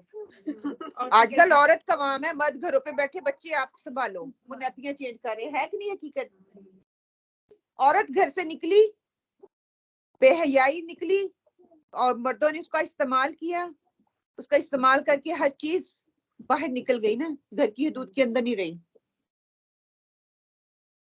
آج ہماری بچیاں دیکھ لیں، کام کرنے کو منع نہیں کہا جا رہا، بلکہ یہ کہا جائے کہ اگر دین آپ لوگوں نے ضرورت ہے، مجبوری ہے تو نکلیں کریں، لیکن کیا اسلام کی حدود کے اندر رہتے ہوئے کریں.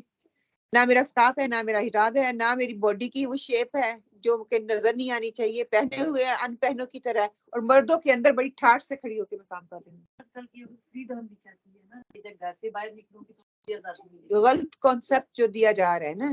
دیکھ لے پھر قرآن کیا کہتا ہے، حدیث کیا کہتی ہے. قوام کا مطلب ہے نگرانی کرنے والا، حفاظت کرنے والا، ضروریات زندگی پوری کرنے والا. اس میں یہ بات بھی شامل ہے کہ آدمی اپنے اہل خانہ کی دینی اعتبار سے بھی نگرانی کرے اور انہیں دین پر چلانے کی کوشش بھی کرے، بے دینی سے ان کی حفاظت کرے، دیکھیں کہ ان میں سے دین کے معاملے میں کہاں پہ کوتاہی ہو رہی ہے، اس پہ نظر خوانی کریں اور ان کی اصلاح کی کوشش کریں. اب ہم دیکھ لیتے ہیں، ہم بیٹھے ہوئے تو خاندان کی اصلاح کرنے کے لیے ہیں، لیکن سب سے پہلی چیز جو دیکھنی چاہیے تھی اسی کو ہم نے اس کی منصوبہ بندی نہیں کی. عورت تو اپنی کوشش کر رہی ہے، اگر مرد قوام یہ چیز کا خیال نہیں رکھے گا کمائی کہاں سے آ رہی ہے، حلال ہے یا حرام ہے. دیکھیے ہم صحابیوں کو دیکھتی، ان کی ماؤں نے اگر آتا تھا نا تو وہ پورا حق رکھتی تھی میرے بچے کے لیے حلال کما کے لے کے آئے یا حرام ہے. اگر یہ حرام کی کمائی ہے تو میں نہیں لوں گی، میں بچے کو بھوکا رکھ لوں گی، میں کھلاؤں گی نہیں. ہم نے کتنی دفعہ پوچھا ہے کہ کمائی کہاں سے آ رہی ہے، ہمیں تو کہتے آ رہی ہے دو بس جہاں سے بھی آ رہی ہے. ڈرتے ہوئے بھی نہیں پوچھتے، شرم سے بھی نہیں پوچھتے. ہم لوگ جو کام کرنے کے لیے جاتے ہیں، نہ مردوں کو پتہ ہے نہ عورتوں کو پتہ ہے. وہاں پہ دیکھیے ایک کانٹریکٹ سائن کیا ہوا ہے، کوئی بھی چیز ادھر سے ادھر ہوگی تو وہ ہماری نہیں ہے. ہم کہتے ہیں ہم وہاں پہ جاب کرتے ہیں، جو مرضی لیتے آؤ، کھاتے جاؤ، کرتے جاؤ. ایک پینی کا بھی دیکھیے، آپ کے پاس دودھ کا گلاس ہے، اس میں ایک قطرہ پیشاب کا ڈالیں گے، پیئیں گے؟ نہیں پیئیں گے. کیوں نہیں پیئیں گے؟ پورا خراب ہو جائے. یہی 30 دن محنت کرتے ہیں، 9 to 8 کام کرتے ہیں، 9 to 7 9 to 5 کام کرتے ہیں، اس میں کوئی ایک ایسی چیز کر دی جو کہ آپ کے کانٹریکٹ میں نہیں تھی، وہ یہی حساب ہے. لیکن نہیں سمجھتے، ہم کہتے ہیں میرا رائٹ ہے. کیا جب کانٹریکٹ سائن کیا تھا کہا تھا جو مرضی استعمال کرو؟ ابو امام حنیفہ کا آتا ہے نا ایک ایپل پانی میں آ رہا تھا تو انہوں نے وہ نہیں اٹھایا تھا. مجھے نہیں پتا یہ کس کا حصہ ہے، کہاں سے آ رہا ہے. تو ہم لوگ کہہ رہے ہیں کہ اپنے ہاتھوں سے اٹھا اٹھا کے اس میں نافرمانی کر رہے ہیں، دوسروں کا حصہ کھا رہے ہیں. ہم وہ پاکستان کی طرف ظاہر رشوت تو نہیں لے رہے، ہم کہہ رہے ہیں اس کو کون سا پتا ہے. میں نے 9 بجے کا کانٹریکٹ سائن کیا ہے، اگر میں 10 o'clock جاتا ہوں وہ کون سا they don't know, I am the manager. تو یہ وہی بات ہے، دودھ میں ایک قطرہ حرام کا ڈال دو بس ٹھیک ہے، تو ساری کمائی میری ختم، خلاص. پھر وہ بچے کھا رہی ہیں، پھر اثر کیسے ہو، فائدہ کیسے پہنچے. تو یہ حالات ہمارے ہوئے ہیں. پھر اس کے دین کی اس کو فکر کرے، صرف کھانے پلانے کی نہیں کرے، اس کی دین کی فکر کرے، دنیا اور آخرت کی فکر کرے. ہم کرتے ہیں؟ ہم دنیا میں کھوئے. کیا آج کے باپ کو فکر ہے بچے نے نماز پڑھی ہے کہ نہیں؟ کیا آج کا باپ خود 5 وقت کا نمازی ہے؟ کیا وہ خود نماز قائم کرنے والا ہے، جماعت کے ساتھ پڑھتا ہے؟ چلو وہ کام پہ یا نہیں کرتا، گھر پہ تو پڑھے نا، گھر پہ جماعت کروائے، اس کا حق ہے، بیوی اور بچوں کو لے کے کھڑا ہو. لیکن نہیں کر رہے. پھر کیسے ہماری فیملی درست ہوگی، کیسی ہماری اصلاح ہوگی؟ ان کی دیکھیں ہم نے پڑھا نا، انہوں نے خود کام کر کے دکھائے.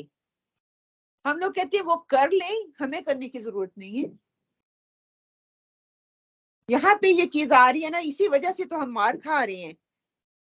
ہمارے کال اور فیل میں تضاد آ رہا ہے، اس میں منافقت ہے، تو پھر کس طرح اس میں بہتری آئے؟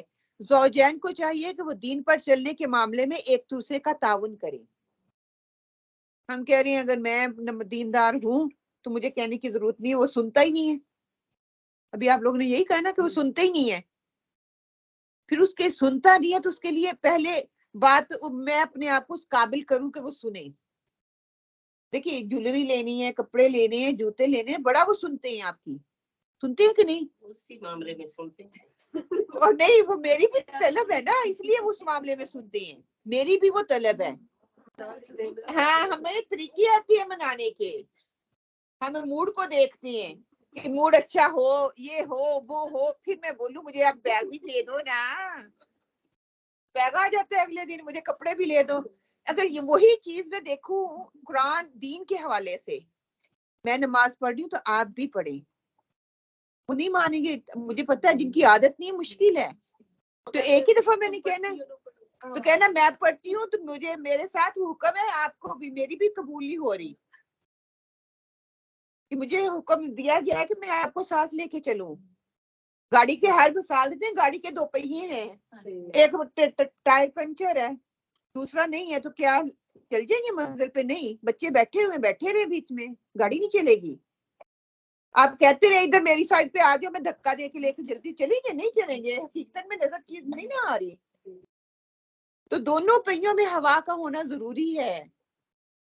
ہاں یہ ہو سکتا ہے ایک میں تھوڑا ہے ایک میں زیادہ ہے, اس کے لیے کیا کریں, اس کے دیکھتے ہیں نا کیا کرتے ہیں.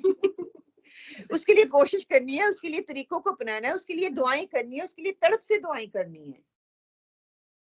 آئی نو اتنا آسان کام نہیں ہے, مشکل ہے, لیکن مجھے کرنا ہے. آپ صلی اللہ علیہ وسلم نے فرمایا اللہ اس مرد پر رحم کرے جو رات میں بیدار ہو, نماز پڑھے اور اپنی بیوی کو جگائے. اگر وہ اٹھنے میں اپنی انا دکھائے کہ میں نہیں کر رہی, تو اس کے چہرے پر پانی کے چھینٹے دے. وہ اٹھ جائے تو دونوں مل کر نماز پڑھے. سبحان اللہ. ہم کہتے سویا رہنے دو, آج جا کے کرنا تو صحیح. میں نہیں کہتی جا کے اٹھانا, بھائی اپنے طریقے کا اپنے حساب سے دیکھنا. ہاں وہ کہتے ہیں تو اچھا سن کے یہ اگلے دن گھر پہ بیٹھی رہے, کہ یہ ایک شوق دلانے کا ہے کہ میں اٹھی ہوں, میں نیکیوں کی حریص ہوں, تو میں آپ کیوں نہیں ہے.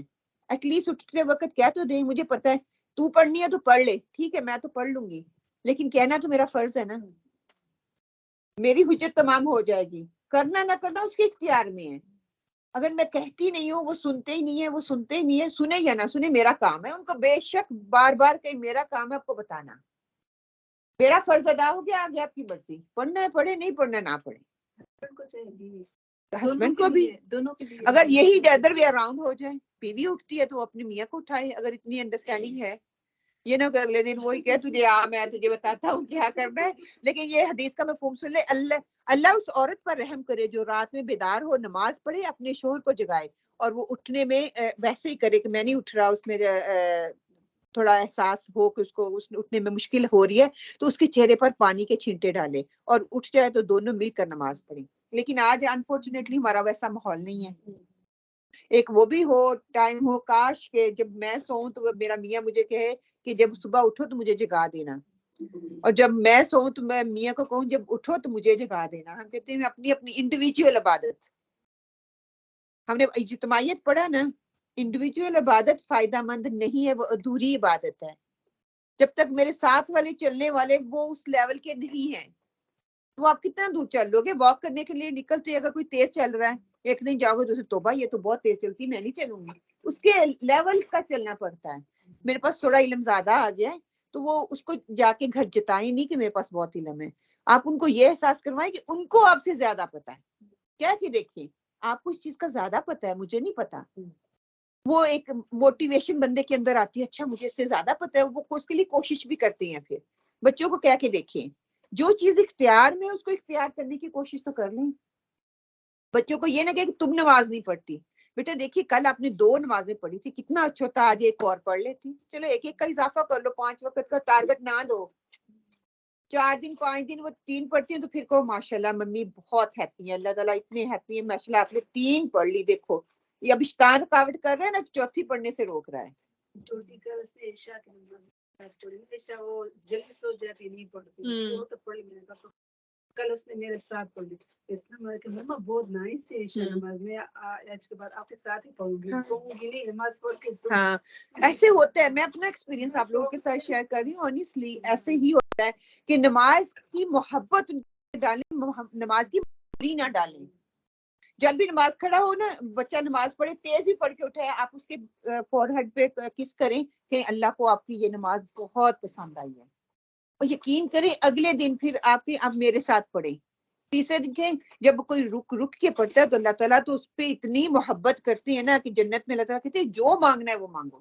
اور آگے سے ان کا معصومیت کا جواب ہے چاکلیٹ بھی مانگ رہی ہوں تو یہ جو ان کی ذہنیت ہے, اور یہ جو تڑپ اور ہے نا, یقین کریں یہی ان کے اندر پیشن پیدا کرے گی, یہی ان کی اصلاح کا سبب بنے گی. اس کو گارڈن میں, مما ہمارے گھر میں گارڈن نہیں ہے, مل کر ہمارے گھر جنت میں ہوگا. اس دن کہ میں نے پتہ ہے کوئی سا بک اسلامک بک پڑھے تھے کہ اس میں اسٹوری تھی پیراڈائز گارڈن. ہاں اچھا تو اس نے کہا تھا مما جنت میں گارڈن میں ہوگا. ہاں. تو اس نے میرے فوراً جواب ہاں بچے کرتے ہیں. اور بلیو می ہمیں اللہ کو انٹروڈیوس کروانا نہیں آتا کہ مجھے خود ہی نہیں پتا. میری بیٹی کی کوئی چیز گم ہوگی تو میں نے کہا نماز پڑھ کے دعا مانگنا ضرور ہے. ہاں تو اللہ کا شکر ہے وہ نمازیں پڑھتی ایسے ہی. پر جس دن چیز گم ہونا نماز کب ہو رہی ہے دعا مانگو گی تو. اور دیکھیں وہ مینز ہم نے بننا ہے. وہ دعا مانگی ہے پھر آ کے وہ آپ کو بتاتے بھی ہیں. وہ اللہ تعالیٰ ان کے دل میں ڈالتا ہے جا کے ماں کو بھی بتاؤ. پھر اس کوشش کریں کہ اس کی جو چیز گمی ہے یا جو چیز طلب کرے وہ پرووائڈ کر دیں. ان کا وہ یقین اتنا ایمان کا لیول بڑھتا جائے گا. اور پھر یہ کہ ممی نے نہیں دیا. مجھے پتا تھا کہاں ہے وہ. میں نے اس کو ہیلتھ سے بانا کہ اس کو عادت پڑ جائے گی. جی جی تو وہ اب ایسے ہی ہو گیا. ویسے بھی پڑھتی ہے لیکن کوئی چیز مل نہ رہی ہو تو ہمیں نماز کب اسٹارٹ ہو رہی ہے پھر وہ دعا مانگوں تو جلدی مل ہاں جائے کہ گی. اللہ نے میرے دل میں ڈال دی. اللہ نے بھیجی اپنے دعا کی ہوگی. اس کے بارے نہیں بھی کی نا کہ اپنے دعا کی ہوگی اس لیے اللہ تعالیٰ نے میرے دل میں ڈالی ہے. اس کو تو میری مڈل والی 5 سال کی تو اس کو یہ پتا چل گیا جیسی کوئی بیمار ہو تو دعا مانگو تو ٹھیک ہو جاتا ہے. تو فوراً جیسی کوئی بیمار پتا چلتا ہے تو ماما دعا کریں ان کے لیے ایسے کرتی ہے. کہ وہ ہمیں اللہ تعالیٰ کو انٹروڈیوس کروانا نہیں نا آتا. ہم صرف ان کے اندر وہی کہ اللہ مارتا ہے, اللہ سزا دیتا ہے, اللہ دوزخ میں پھینک دیتا ہے, بس یہ 3 لفظ ہیں ہم یہی کہتے ہیں. گناہ ہے. ہاں ہاں میری عادت بن گئی ہر یہ کام گناہ ہے. ہاں یا حرام ہے. حرام ہے, ہر چیز ہی حرام ہے. آپ کی بات میں نے سنی. آپ مجھے وہ بات میرے آپ کے ذہن میں گھر میں ہوتی ہے. باجی نے کہا اب بس میں اس کو جنت بنا کے پاکستان تو وہ اثر زیادہ کرتی ہے. پازیٹیوٹی یہی گھر کی اصلاح ہمیشہ پازیٹیو سوچ سے ہوگی. وہی نا کہ ڈر جاتے ہاں سے جہنم سے. ڈرانا بھی ہے یہ نہیں کہ نہیں ڈرانا, لیکن پازیٹیوٹی آئے گی تو خود ڈر کو وہ خود ہی فیل کر لیں گے کہ اگر یہ نہیں کروں گی تو اس کے کانسیکوینس یہ ہوں گے. لیکن ہماری اسٹیٹمنٹ ہمیں خود نہیں نا پتا.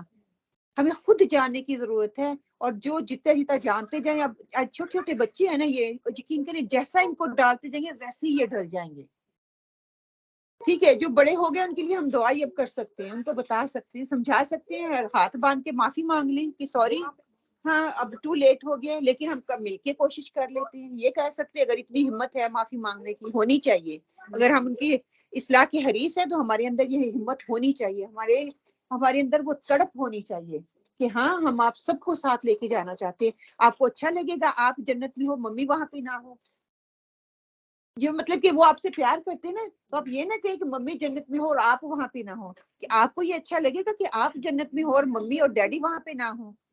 دیکھنا وہ کیسے تڑپتے ہیں کہ نہیں ہم چاہ رہے کہ ممی ڈیڈی وہاں پہ ہوں. تو پھر کیا ہے کہ اگر آپ چاہ رہے ہو ممی ڈیڈی تو ہمیں اللہ کے احکامات کو ماننا پڑے گا.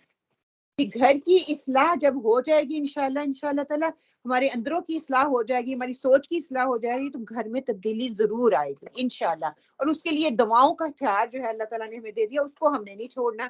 اللہ تعالیٰ سے رو رو کے دعائیں کریں. اور پلیز میں آپ سب سے ریکویسٹ کرتی ہوں کہ اپنے ساتھ ساتھ دوسروں کو اپنی دعاؤں میں ضرور شامل کریں.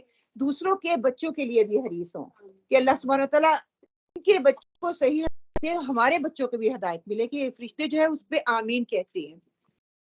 ربنا تقبل منا انك انت السميع العليم وتب علينا انك انت التواب الرحيم وقولوا قولي هذا واستغفر الله لي ولكم امين اللهم امين.